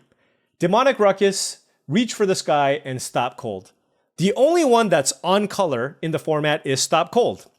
The problem is, Stop Cold is a removal spell that taps down your opponent's creatures, so even when you steal it, you don't get good value out of the card. So Eartha the Beguiler, that ability is basically irrelevant. If you're playing this, it's only for a 4-mana 4/4 lifelink creature, which is not ideal. I'm going to give Eartha the Beguiler a D just because it's too hard to cast. Moving on, we have Marchesa, Dealer of Death. Blue, black, and a red for a 3/4 legendary creature, human rogue. Whenever you commit a crime, you may pay 1 colorless. If you do, look at the top 2 cards of your library, put one of them into your hand and the other into your opponent's graveyard. Now, this card is much better than Eartha. Why? Well, I'm not really expecting you to play this on turn 3, but this is the type of effect that's good at any point in the game if you can trigger it, right? Committing a crime is not going to be too difficult. If you're playing some kind of a Grixis control deck and you can find a way to play this and then you commit a crime, all of a sudden, every time you pay a mana, you get to draw a card, right? Or even better, look at the top 2 and put a card into your hand and one into your graveyard.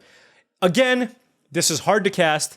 It is, and there is still a setup cost to this. You still need to commit a crime. Like, you need to have the mana to be able to play this card. Then you need to commit a crime afterwards and have this not die and give you the trigger. So for that reason, I'm going to give this a C just because I don't advise anybody taking this card early. If you are already a blue-black deck that has some desert fixing or what have you, then you can take this and it goes a little bit higher. It can maybe even move up to kind of a low B level or a B level card. But in general, starting things off, I'm still going to give this a C.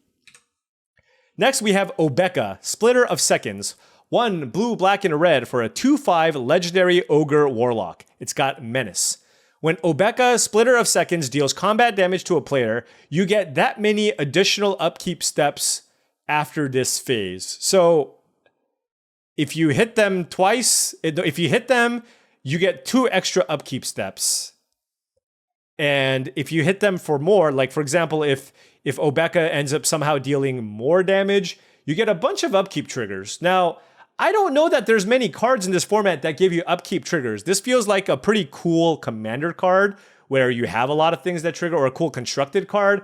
But I think for limited, a 4-mana 2/5 with Menace that doesn't really do much gets an F from me. Next up, we have Annie Flash the Veteran. 3 red, green, and a white for a 4/5 with Flash. It's a legendary human rogue. When Annie Flash the Veteran enters the battlefield, if you cast it, return target permanent card with mana value 3 or less from your graveyard to the battlefield tapped. These rares and gold cards have a lot of words. Whenever Annie Flash becomes tapped, exile the top 2 cards of your library. You may play those cards this turn. Okay, so let's start things off here. 6 mana for a 4/5 flash creature. Not great. You can ambush something, but it's a 6 mana card that's gold, right? That's a lot.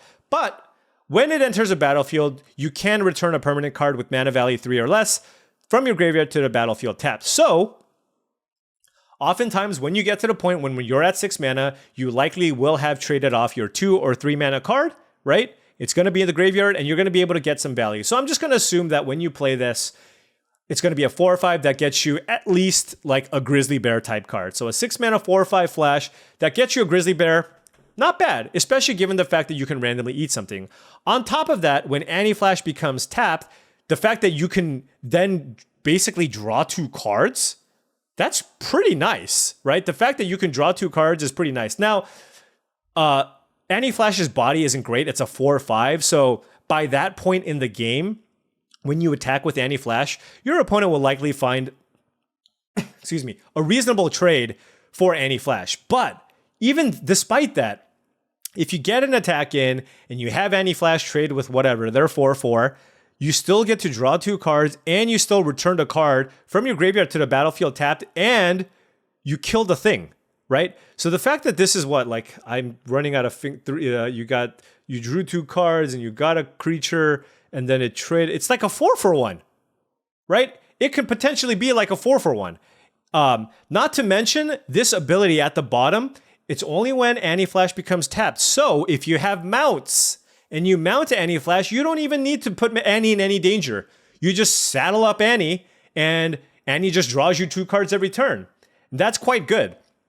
But it is, again, a 3-color gold card. How high can you go on a 3-color gold card that is at its best when you do have a mount creature? I know I'm going to take this highly because I want it to be awesome. But it does stretch your mana base. It does draw you a lot of cards. It gives you some of those combat stats back. All right. This could be one where I'm very, very off on this. I will give Annie Flash a B+. I'm going to give this a B+ just because it's a 3-color card. It's still pretty hard to cast. I do think the effect is great, and the ceiling is incredible. But it costs 6. It's a 3-color card. There may even be an instance where you don't have a nice thing to bring back from the graveyard. And if you're behind on board, perhaps a 6-mana 4/5 flash is not going to be ideal to kind of come back into a game. So I'm going to give Annie a B+, but this one I am... If Annie ends up being an A and just one of the best rares, I'm here for it. All right. Next up, Annie Joins Up. 1 red, green, and a white for a legendary enchantment. When Annie Joins Up enters the battlefield, it deals 5 damage to target creature or planeswalker an opponent controls. If a triggered ability of a legendary creature you control triggers, that ability triggers an additional time. So with Annie, you get to return 2 things. But anyways, we're going to look at this as a 4-mana deal 5 damage removal spell. It's too hard to... Look, it's a 4-mana sorcery speed removal spell. That's 3 colors. Annie Joins Up is a D for me. All right. I didn't realize just how long this was going to take, by the way, just because the gold cards have a lot more words on them. So we're going to have to breeze through this because my plan is to do all of this in one video. Gitrog, Mirror of the Wilds. Red, green, white for a 3/3 haste creature. Non-token creatures you control have tap. Create a token that's a copy of target token you control that entered the battlefield this turn. So this is a card that allows you to copy tokens that enter the battlefield only on the turn that it comes into play. I think this is just, not only is it too hard to cast, like oftentimes the tokens that you're making are 1/1s. So I'm going to give Gitrog a D just because it's too hard to cast. You really need this card to come into play on turn 3 to get a lot of value out of this. Moving on, we have Kellen Joins Up. Green, white, and a blue. Legendary enchantment. When Kellen Joins Up enters the battlefield, you may exile a non-land card with mana value 3 or less from your hand. If you do, it becomes plotted. Whenever a legendary creature enters the battlefield under your control, put a +1/+1 counter on each creature you control. Like I said, I'm still treating this as just the top half of this card. And a 3-mana enchantment that lets you plot a 3-mana card. No thank you. This is an F. Next, we have Kellen the Kid. Probably going to be a lot better. Green, white, and blue for a 3/3 legendary human fairy rogue with flying and lifelink. Solid stats. Whenever you cast a spell from anywhere other than your hand, you may cast a permanent spell with equal or lesser mana value from your hand without paying its mana cost. If you don't, you may put a land card from your hand onto the battlefield. So the way that this card works is basically if you plot a spell and you play it, then you can put another thing into play for a discount or for free, right? If that works. Again, the only issue here for me is the fact that Kellen is a very, very hard to cast creature. So it's the play pattern is weird because you're just not playing this on turn 3. But if you look at the body, right? Like even like let's say you built your deck around this and it's a 5-mana 3/3 lifelink, right? Like let's say you can play this on turn 5.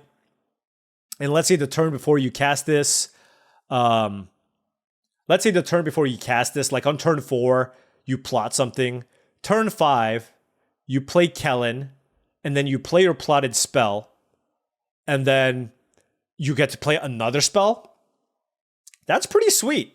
But like I said, I can't give a super high grade for these gold cards in general, particularly the 3-mana cards. Like if I want to play a 3-color gold card, I kind of would prefer that they just cost a lot because them costing 3 or 6 doesn't really matter, right? Because it's like by the time you have the mana to play this, you're going to have 5 or 6 mana anyway. So I'd rather just have something that has much more impact on the game. But that being said, this is a card that's still solid at any point in the game. So I'm going to give Kellen the Kid, if you can take advantage of that second ability, I'll give Kellen the Kid like a C or a C+.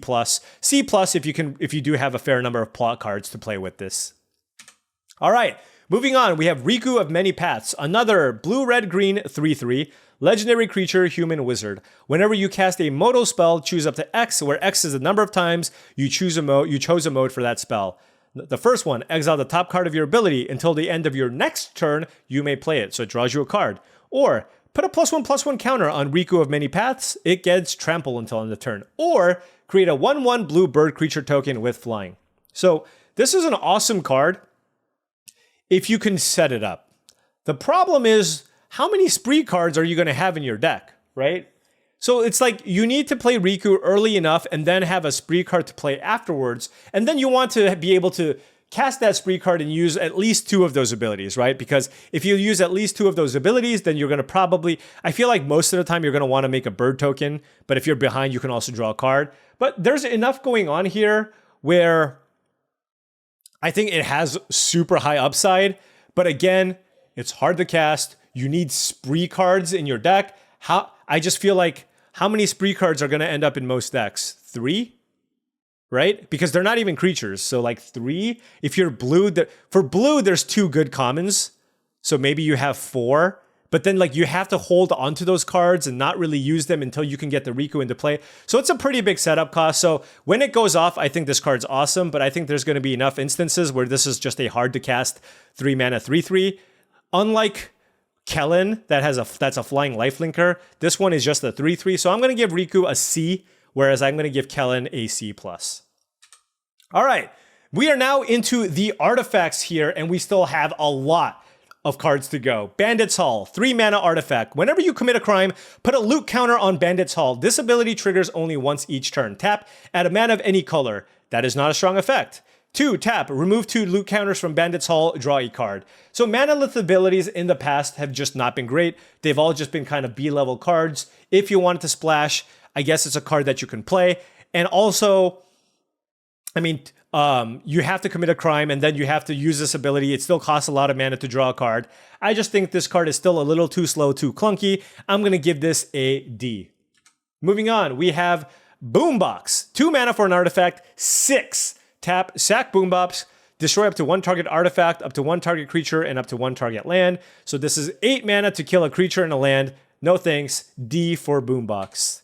Next, we have Gold Pan. 2 mana for an artifact equipment. When Gold Pan enters a battlefield, create a treasure token. So you get kind of a rebate on your mana. Equipped creature gets +1/+1, equip cost of 1. So the equip cost is fairly cheap, but I just don't think that this has enough of an impact on the board. For the mana that you pay for it. Gold Pan also gets a D from me. Next, we have Lava Spur Boots. 1 mana, artifact equipment. Equipped creature gets +1/+0 and has haste and ward 1. Equip cost of 1. So, kind of effects like this in the past usually would just give the creature haste.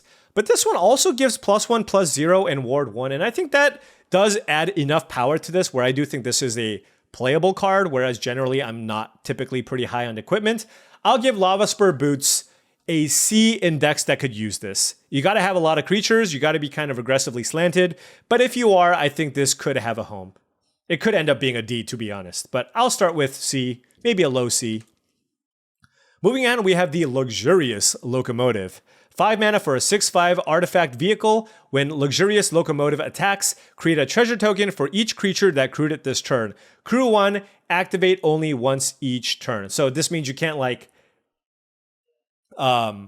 crew this like multiple times or whatever. But anyways, the idea is you play this and then like you crew a bunch of things and then you get a bunch of treasures. But the thing is, if this was a cheap vehicle, it would be pretty cool because like you would have the upside of being able to make 3 treasures like on turn 4, right? Let's say this was like a 2 mana vehicle. And then turn 3, you play like a Prickly Pear and then you crew this and attack. That's awesome. But given the fact that it's a 5 mana card, it's got a pretty cheap crew cost, which is nice, but I just don't think this card is all that great. Luxurious Locomotive also gets a D from me. Moving on, we have Mobile Homestead. 2 mana for a 3/3 vehicle. Mobile Homestead has haste as long as you control a mount. Whenever Mobile Homestead attacks, look at the top card of your library. If it's a land card, you may put it onto the battlefield tapped with a crew cost of 2. I'm just generally not a huge fan of vehicles. And this is just like another one of those cards. Yeah, I know it's got a bunch of extra text. Like if you're green-white, maybe this is a little bit better because you'll have the mount. And every now and then you'll get value from this and you'll get a land card. But like I said, I'd rather just play a creature in the large majority of instances. I am just not that high on the mobile homestead. I'm going to give this a D+. Just not something that I want to play. Next, we have Oasis Gardener. 3 mana for a 2/2 artifact creature Scarecrow. When Oasis Gardener enters the battlefield, you gain 2 life. Tap to add 1 mana of any color. If you need the mana fixing, you'll play this. Kind of like the Bandit's Hall. It's just another way to fix your mana. If you are splashing a card, it gains you 2 life. It comes on a body. It might be a little bit better than the Bandit's Hall, but even then, it's not the most impressive body. So I'm going to give it Oasis Gardener a D. If you are playing 3 colors, sure, play it. If you're playing 2, then I don't want to play this card. Next up, we have Red Rock Sentinel. 3 mana for a 2/4 artifact creature golem with Defender. 2 tap, sack a land, draw a card, and create a treasure token. So it's a defender, so I'm not that interested in this card. I guess you can play this in a defensively oriented deck where you can then start trading your lands for treasures, so you're not necessarily, like, you can still get mana. And this is a decent way to make artifact tokens, which would work well with that blue-red, I think there was like a blue-red legendary creature that wants you to sacrifice artifacts. I suppose this is the type of card that would go well with that. But all in all, I just think overall, just having a 3 mana 2/4 defender that makes you sack a land, I guess in the late game, it's okay, but not something I'm too interested in. I can see some controlling decks, very niche scenarios where you could put this in your deck, but overall, I'm giving this a D. Next up, we have Silver. Man, these artifacts stink. Next, we have Silver Deputy. 2 mana for a 1/2 artifact creature mercenary. When Silver Deputy enters the battlefield, you may search your library for a basic land card or a desert card, reveal it, then shuffle and put it on top. Does not put it into your hand. So you're down a card, and what you get left over is a 2 mana 1/2 body. Tap, target creature you control gets +1/+0 until end of turn. Activate only as a sorcery. If you really, really need mana fixing, or you have a lot of cool desert payoffs, then I can see you playing this card. But honestly, it's a 2 mana 1/2 that puts a land on top. No, thank you. I don't want to take this. Silver Deputy also gets a D from me. Moving on, we have Sterling Hound. 3 mana for a 3/2 artifact creature dog. When Sterling Hound enters a battlefield, surveil 2. That's another D. I just don't want to put this in my deck. It's highly, highly filler level card. You play it if you just absolutely need something on 3, but you don't want it. So I will say so far, all these artifact creatures are looking super unimpressive. Like, kind of the rule of thumb is if you see an artifact in your pack, generally, you just don't want to take it. And moving on, we have Tomb Trawler. 2 mana for a 0/4 artifact creature golem. 2 mana, put target card from your graveyard on the bottom of your library. Now, maybe there's like a black-green deck that's like turbo milling and you're trying not to mill yourself, but it's a 2 mana 0/4 with a pretty like bad ability. It doesn't even act as a graveyard hate card from your opponent's graveyard. This is an F. Don't take this card. All right. Those artifacts were stinky. Let's see if we can get better with the upcoming cards. Inspiring Vantage. So I'm only going to show this one, but this is the cycle of the enemy fast lands. Excellent, excellent for constructed. Inspiring Vantage is going to be a slam dunk of, particularly in that Boros Convoke deck. But in limited, you know, it's a fine card, right? It's you know, if you're playing these color combinations, you're going to be very, very happy to play it. If you're splashing it, it's also going to be a very, very solid card for those decks. So I think Inspiring Vantage, if for these fast lands, if you are these colors, C+ level cards, very happy to have them in your deck. Next up, we have the Deserts. These come into the battlefield tapped. They add 2 colors, a blue or white, or there's 10 of them. It's an entire cycle, so you can get one on color for your deck. But the really important thing here, on top of that, is that they also enter the battlefield and deal 1 damage to the opponent. And why is that important? Well, 1 damage obviously is just relevant. But on top of that, that counts as committing a crime. So these, I actually feel, are better than the fast lands. So I would also give these lands kind of like a C+ level grade. But I do think if I had a blue-white fast land and a blue-white desert, I'm taking the Blue-White Desert because this is just a free way to commit a crime. Not to mention there are other desert payoffs that exist in the format, so I would just take the desert instead. And also, of course, the 1 damage does matter. Next up, we're going to go over some of the other lands in this set. We have Arid Archway. Arid Archway enters the battlefield tapped. This is a desert. When Arid Archway enters the battlefield, return a land you control to its owner's hand. If another desert was returned this way, surveil 1. I'm going to assume that more often than not, there's just not going to be that many times where you return another desert, but this is why you want to play this card. Tap, add 2 colorless mana to your mana pool. So we've had effects like this long time ago in the past. They were called the bounce lands or the Karoo lands in the past. And the reason why this card is so excellent is because it generates 2 mana for 1 card, right? Now it's delayed. It is delayed. So, but at the end of the day, this basically draws you a card in some way, right? If you have an opening hand with 1 land and an Arid Archway, you have 3 lands. That is incredible, right? And for that reason, I think this card is nice. But this, I will note that this is not as good as the bounce lands. The bounce lands added multiple colors, right? For example, Simic Growth Chamber gives you a blue and a green. This gives you 2 colorless. And that is significantly worse. I would say that the bounce lands back in the day were probably close to a B- level card, whereas Arid Archway, I'm going to give a C. I think the fact that this adds 2 colorless is pretty relevant. Like, I think that's enough worse that I don't think it's quite as good.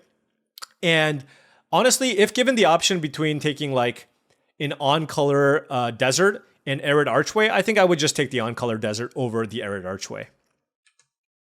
Next up, we have Bucolic Ranch. Desert, tap, add a colorless. Tap, add 1 mana of any color. Spend this mana only to cast a mount spell. 3 colorless, tap. Look at the top card of your library. If it's a mount card, you may reveal it and put it into your hand. If you don't put it into your hand, you may put it on the bottom of your library. So this card is particularly, well, this card is at its best in like a green-white mount deck that has maybe 5 or 6 mount cards. But even then, how good is the card, right? It's a very steep cost to be able to use the bottom activated ability. I mean, it costs 3 lands plus tapping this, so it costs you 4 mana to basically scry. If you hit a mount card, you get to draw a card, but I just think this card is far too slow. I just don't think this is a card that you are really going to want in your deck. I'm going to give Bucolic Ranch a D. Next up, we have Conduit Pylons. This is a desert. When Conduit Pylons enters the battlefield, surveil 1. Tap, add a colorless. 1 tap, add 1 mana of any color to your mana pool. So this is a filter land that also taps for a colorless. And we've had effects like this in the past. I do think this card is pretty nice.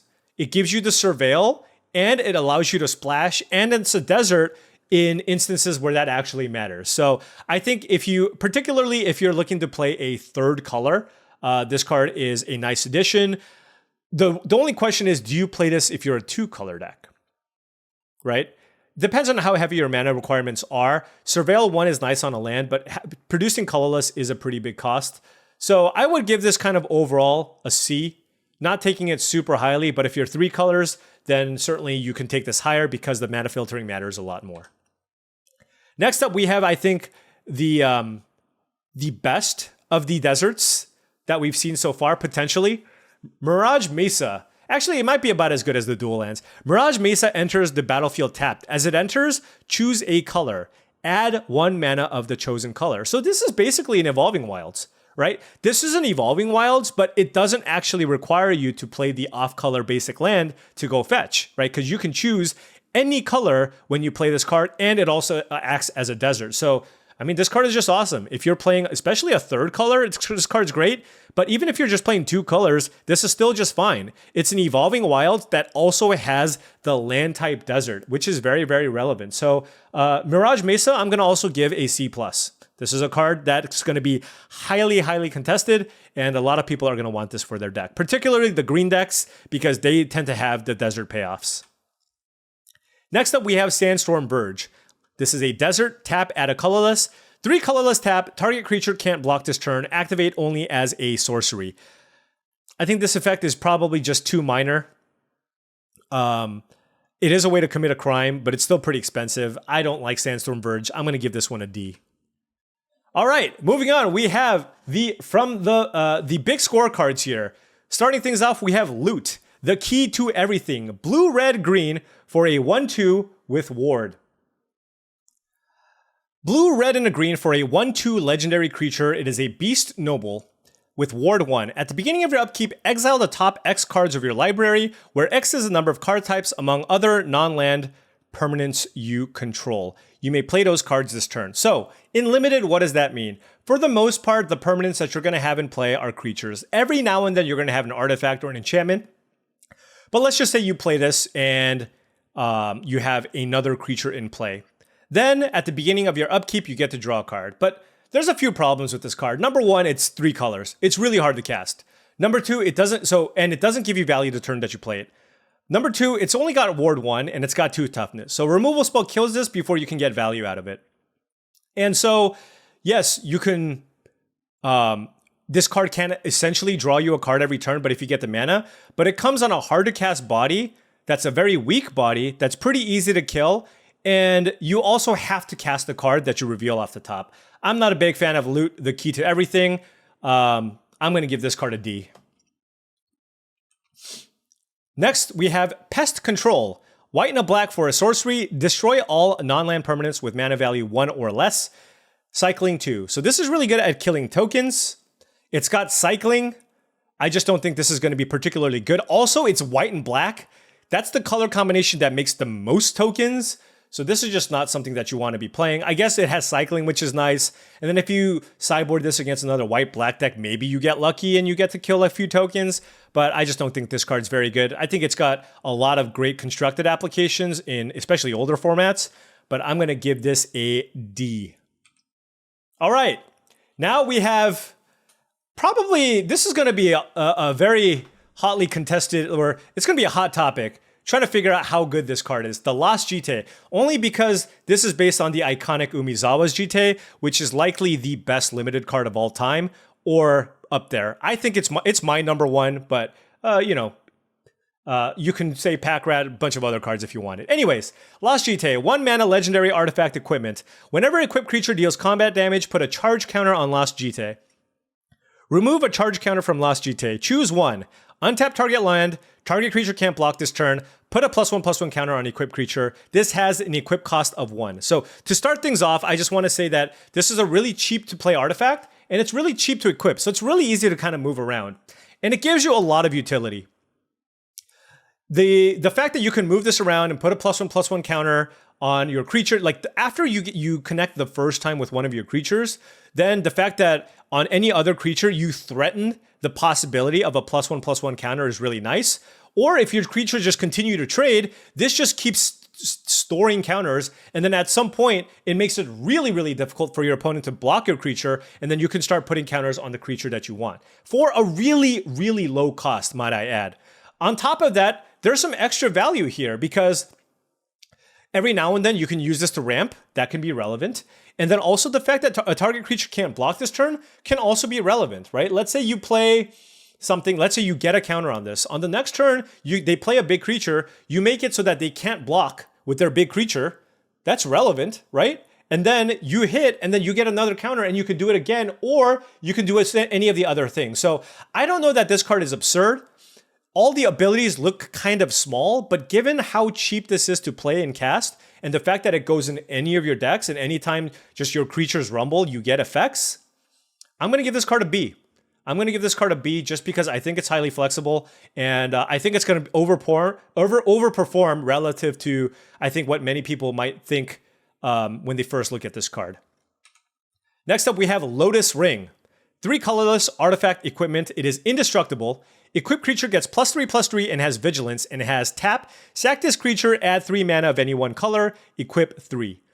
I imagine most people are not going to want to sacrifice a creature that has +3/+3 and Vigilance on it for 3 mana. So mostly you're going to be looking at this as a 3 mana equipment that has an equip cost of 3, which gives your equipped creature +3/+3 and Vigilance. And this equipment you can't kill. It has indestructible. So that's important too because your opponents just can't kill this mid-combat to blow your opponent out. How good is this card? Well, it's a little bit slow, but I will say that this is a lot of stats, right? If the game gets stalled out just a little bit, Like the fact that this gives +3/+3 and Vigilance, allowing any of your creatures to play offense and defense is a lot, That being said, it is still an equipment. It's still 6 mana. It's a 6 mana investment to put a +3/+3 and Vigilance on a creature, but if that creature dies in the late game, you can move it somewhere else. So I do think there's enough application here. I'm going to give Lotus Ring a C. I think, like if you can get this to equip onto a creature, if they kill it, the fact that you can still move it to something else, it's just going to make combat really, really difficult for your opponent. So I recognize that it's slow, but it is powerful. Moving on, we have Nexus of Becoming. 6 mana for an artifact. At the beginning of combat on your turn, draw a card. Then, you may exile an artifact or creature card from your hand. If you do, create a token that's a copy of the exiled card, except it's a 3/3 Golem artifact creature in addition to its other types. So, this is a 6 mana artifact that draws you a card every single turn. Not only that, it draws you the card immediately because you play this. Remember to play this on your first main phase. Oh my gosh, do not play this on your second main phase. I guarantee you somebody's going to do this on Arena. They're going to play it after they attack and they're going to regret everything. Anyways, you play this on your turn, you move to your combat, and then if you can have an artifact or a creature card in your hand, most likely a creature card, you can also protect yourself. So let's say you play this turn 6, you draw a card, and then you exile like a 2 mana creature from your hand. You already have a 3/3 body, and then every single turn afterwards, you get to draw an extra card. Now, you might, by that point, you might not always have a creature to exile. That's where this card gets a little bit worse, because then you're spending 6 mana to just draw an extra card every turn. But that's still value. That's still all right.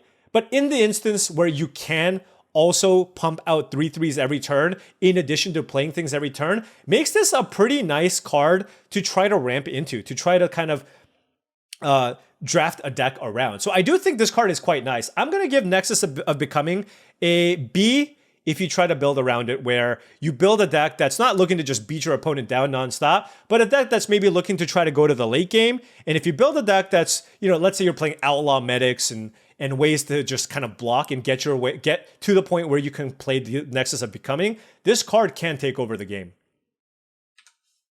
All right, moving on, we have a sword. A sword has been printed.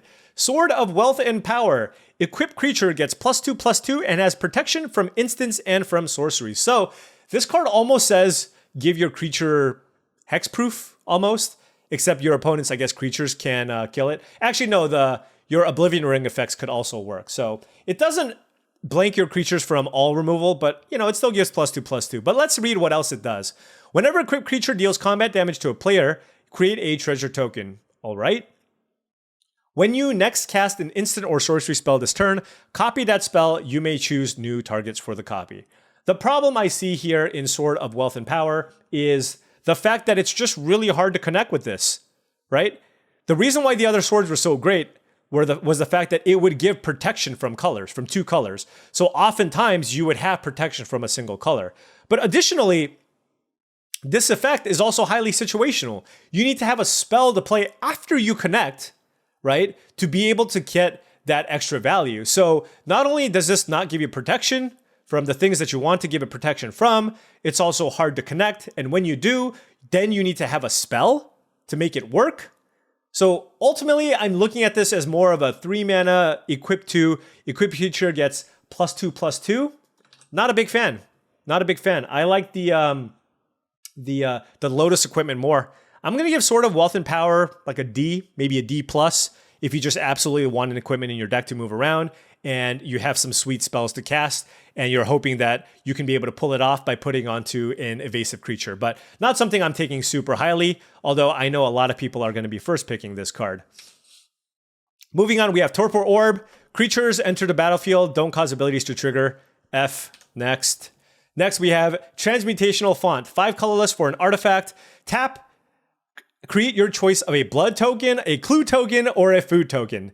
3. Tap. Sacrifice 3 artifact tokens with different names. Search your library for an artifact card. Put it onto the battlefield, then shuffle. Activate only as a sorcery. So I think that last ability is meant to be like a constructed card. Imagine putting like a Blightsteel Colossus into play.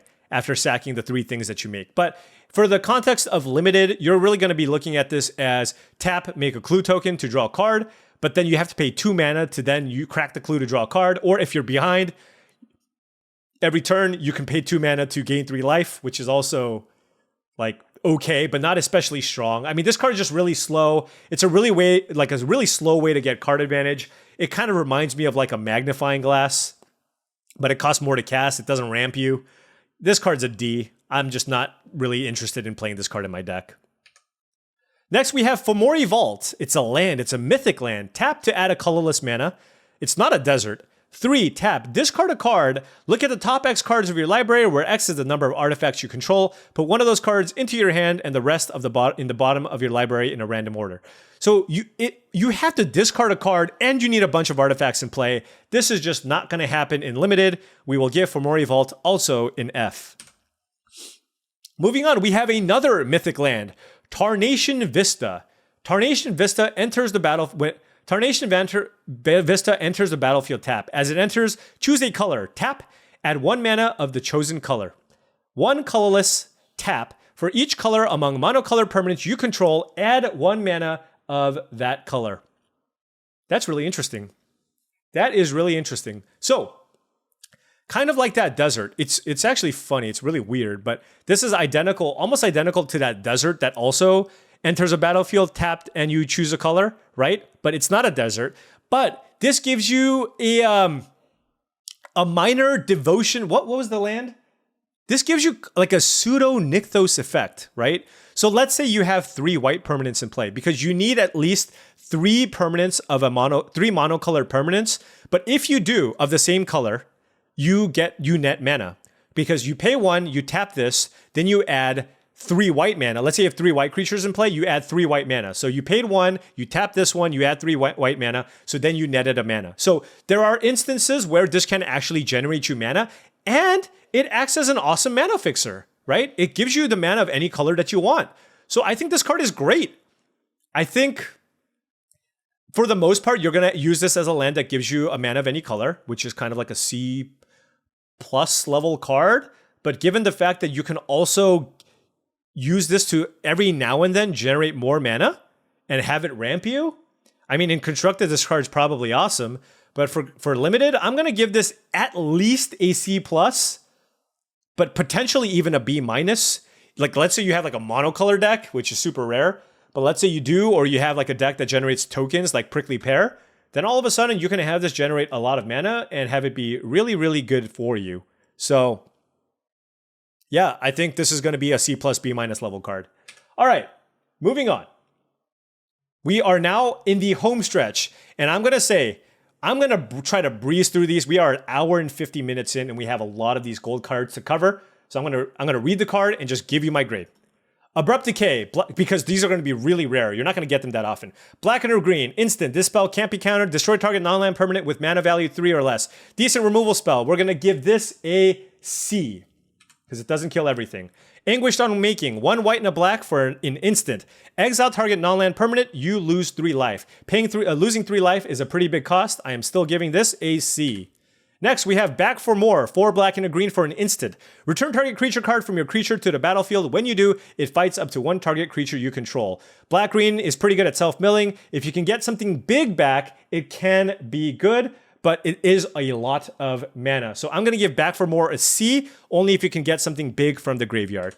Next, Bedevil, black, red, instant, destroy target artifact, creature, or planeswalker. It's just a very, very difficult to cast murder. I'm giving this a low C if you are black and red. Next, we have Buried in the Garden. We just saw this in NKM. This card's awesome. 2 green and a white, enchantment, aura.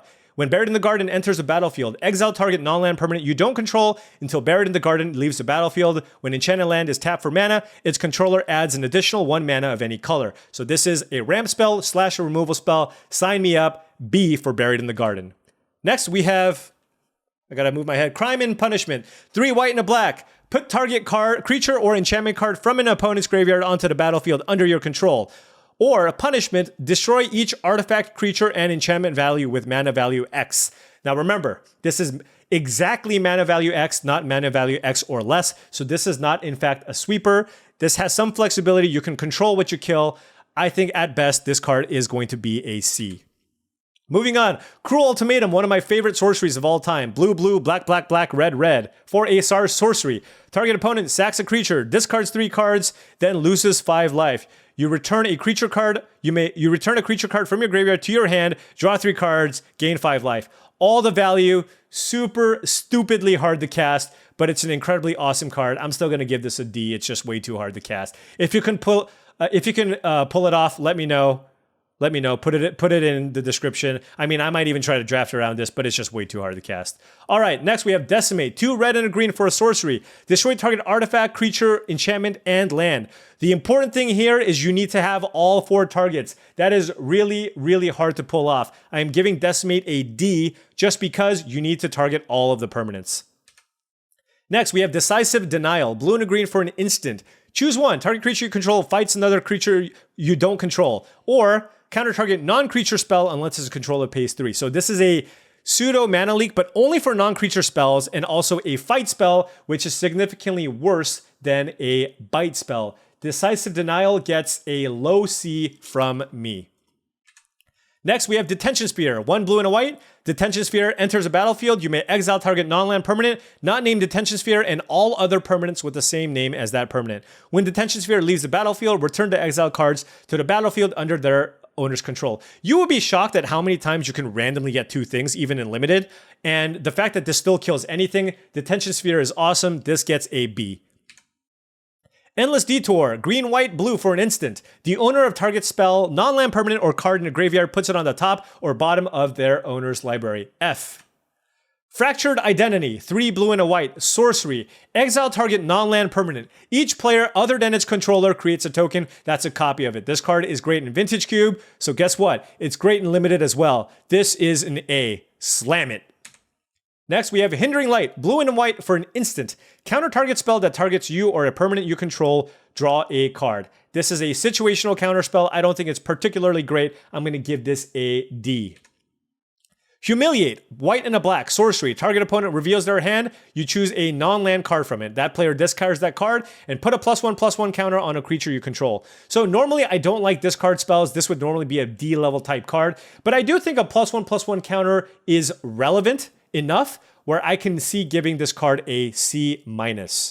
Moving on, Hypothesizzle. 3 blue and a red for an instant. Draw 2 cards, then you may discard a non-land card. When you do, Hypothesizzle deals 4 damage to target creature. This is just a solid spell. 5 mana, kill a creature, draw 2, discard 1. If you discard a thing, you kill a thing. We'll give this one a C. Next, we have Ionize. 1 blue-red, instant. Counter target spell. Ionize deals 2 damage to that spell's controller. Counter spells are just generally not stuff that you want to play in your deck. I'm going to give a D here for Ionize. Next, we have Oko, Thief of Crowns. I'm sure we all know what this one does. 1 blue and a green, +2, create a food token. +1, target artifact or creature loses all abilities and becomes an elk creature token with base power and toughness 3/3. -5, exchange control of target artifact or creature you control, and target creature an opponent controls with power 3 or less. One of the best planeswalkers, if not the best planeswalker we've ever printed. And I was on the set design team. So on behalf of the team, oops. A+ for Oko, Thief of Crowns. All right, Outlaws Merriment. 1 red, white, white for an enchantment. At the beginning of your upkeep, choose 1 at random. Create a red and white creature token with these characteristics. 3/1 Human Warrior with Trample and Haste. 2/1 Human Cleric with Lifelink and Haste. 1/2 Human Rogue with Haste, and when this creature enters a battlefield, it deals 1 damage to any target. So every turn, you're able to generate a creature with a relevant ability. This card is awesome. Play it in your deck. Outlaws Merriment is an A. Next, we have Write Down. Red and a white for an instant. Destroy target blocking creature. Creatures that were blocked by that creature this combat gain trample until end of turn. Solid combat trick. I'm going to give this a C. Savage Smash. 1 red and a green for a sorcery. Target creature you control gets +2/+2 until end of turn. It fights target creature you don't control. A very, very solid removal spell. Normally, I don't like fight spells, but this gives +2/+2, which makes it a bit of a beating. I'm giving this one a C+. Next, we have Siphon Insight, blue and a black for an instant. Look at the top 2 cards of target opponent's library, exile 1 of them face down, and put the other on the bottom of that library. You may play the exile card for as long as it remains exiled, and you may spend mana as there were mana of any color to cast that spell. Flashback, 1 blue and a black. Just a decent, it's kind of slow, right? It's kind of slow, but at the same time, it does give you value over time. I'll give this kind of like a C-. Next, we have Terminal Agony, 2 black and a red for a sorcery, destroy target creature. Madness, black and a red. I don't know how often you're going to be able to madness this out, so I'm just going to give this a C-level removal spell. Next, we have Tyrant Scorn, blue and a black, choose one, destroy target creature with mana value 3 or less, or return target creature to its owner's hand. Nice flexibility here, blue and a black, very, very solid removal spell. Tyrant Scorn gets a C+. Next, we have Vanishing Verse, white and a black, instant, exile target monocolor permanent. There's not a ton of gold permanents in this format. This is going to get like 75% of your opponent's permanents, including the Oblivion Ring type effects. Vanishing Verse is a B. Villainous Wealth, blue, green, black for X, sorcery. Target opponent exiles the top X cards of their library. You may cast any number of spells with mana value X or less from among them without paying their mana cost. Villainous Wealth is, I guess, an okay finisher. It's super expensive. You need to do this for like 5 or 6 or whatever. It's a D, but if you want to ramp and build a cool deck around it, it's like Cruel Ultimatum. Live your best life. Next, we have Void Rend. Blue, black, white. This spell can't be countered. It's an instant. Destroy target non-land permanent. I mean, it's hard to cast. Imagine splashing for this as a removal spell. It is uncounterable. That doesn't happen that often. But if you can play the 3 colors, sure, it's fine. I'll give it a C. Maybe a C-. Next, we have Void Slime. Blue, blue, green. Counter target spell. Activated ability or triggered ability. This is an instant. Another counter spell. Let's give this a D. Hard to cast too. Contagion Engine, exciting one. 6 colorless artifact. When Contagion Engine enters a battlefield, put a -1/-1 counter on each creature target player controls. 4 mana, tap, proliferate twice. So when you play this card, it puts a -1/-1 counter on all their opponent's creatures, sure. But then on the following turn, all those creatures gets -2/-2. Additionally, this allows you to proliferate. So if somehow you find a way to put a +1/+1 counters on your things, you also get benefits out of that. So I'm going to give Contagion Engine an A because it's a one-sided wrath.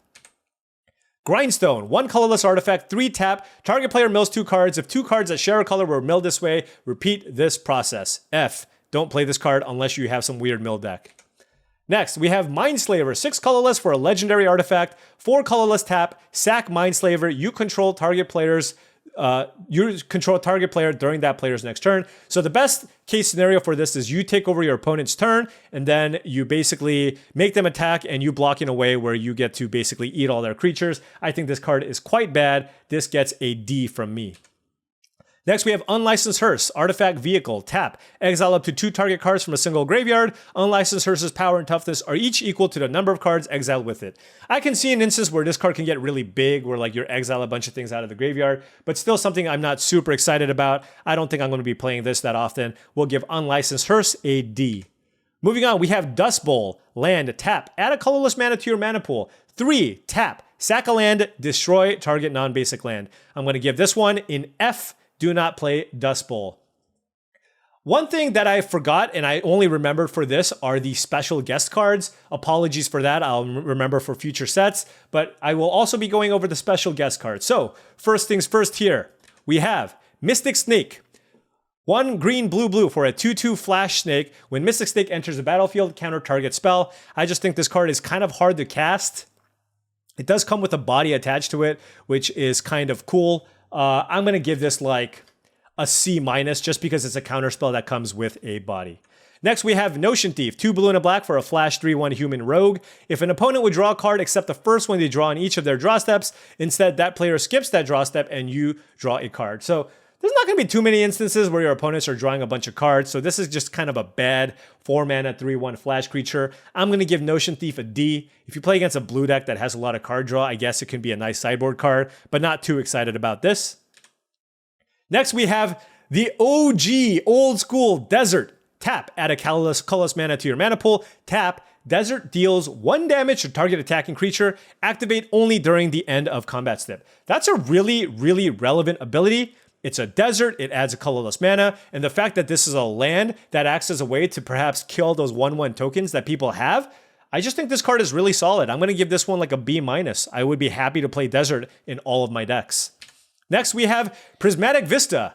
Tap, pay 1 life, sacrifice Prismatic Vista, search your library for a basic land, put it onto the battlefield, then shuffle. Now, this is a fetch land that gets you any land that you need, and it's untapped, which makes this awesome. I'm giving Prismatic Vista if you manage to get it. Pump the Fist, I'm sure it's going to be a card that you're very happy having in your deck and a nice card for your collection. I'm going to give this like a B-. It's just a really, really good mana fixer for your deck. And there you have it. There you have it. This one was particularly long. This is over a 2-hour long video. Hopefully you broke this up maybe into chunks, but we are finally done with the set review here. Wow. Next time I might split up the gold cards and the colorless cards just because the gold cards tend to be the really cool cards that have a lot of words and take a little more time to kind of go over. But we did it. We survived. All right. We survived. This is going to be coming out on Friday. So hopefully you've by now sat through all of the colors, and now you're prepared for all the gold cards and the colorless cards, and this will be on pre-release day. So hopefully you've taken and absorbed some of this information, and you can kind of take this information with you and prep yourself for any future drafts or sealed decks you might do in the limited format. And man, I am really excited for this set. Outlaws of Thunder Junction looks really awesome. There's just like the signpost uncommons all seem ridiculous and fun to play with. Like oftentimes I want to play like a certain color combination, but right now I want to do everything. I want to do the red, green, 4 powers matters things. I want to do the blue, white Cheons, pass on your turn, play everything at instant speed deck. I want to play the blue, red, cast multiple spells deck. I want to play the black, green, self-mill deck. I want to do everything. I want to play the black, white sacrifice deck. I mean, just everything just looks so awesome. And you know why? This is a Dave Humphreys limited set. Dave Humphreys is the GOAT when it comes to making limited sets, and this is no exception. I just think this set's going to be super, super fun, and I'm super, super excited to play Outlaws of Thunder Junction. And if you made it this far, I know that you are as well. Whew. This was a marathon. So I want to end things here by saying thank you so much for watching. Really, really appreciate it. If you've enjoyed this content, feel free to hit the like or subscribe button for more daily videos just like this. If you've enjoyed this content all the way through, we have 5 other videos. You can look back to look at all the other colors if you want, so make sure you check that out. And also, after this video comes out, I will be putting out a spreadsheet with all my letter grades. I'm not going to have the pluses or minuses on there, but with all the letter grades for all the cards that I've done for this format. If you wanted to support this channel in any other way, you absolutely do not have to, but if you wanted to, I did launch my Patreon channel. Shout out to all the current patrons. Really do appreciate your support. By joining the Patreon, there's going to be a lot of extra benefits there. I post early videos there if you want. Additionally, I post a special video for the Patreon channel once a month, which the patrons at a certain tier do get to vote and help me figure out what that content's going to be. And of course, access to the Discord. The Discord's continuing to grow. I am very, very active there. It's your best way to basically kind of directly ask me questions on what you think about the format. And I do try my best to answer all those questions as often as I can. Once again, this was the full limited set review. We are finally done. We're done with the artifacts and the colorless card set review for Outlaws of Thunder Junction. Thank you so much for watching. Good luck in your future drafts and pre-releases and all other limited events. I'll see you tomorrow.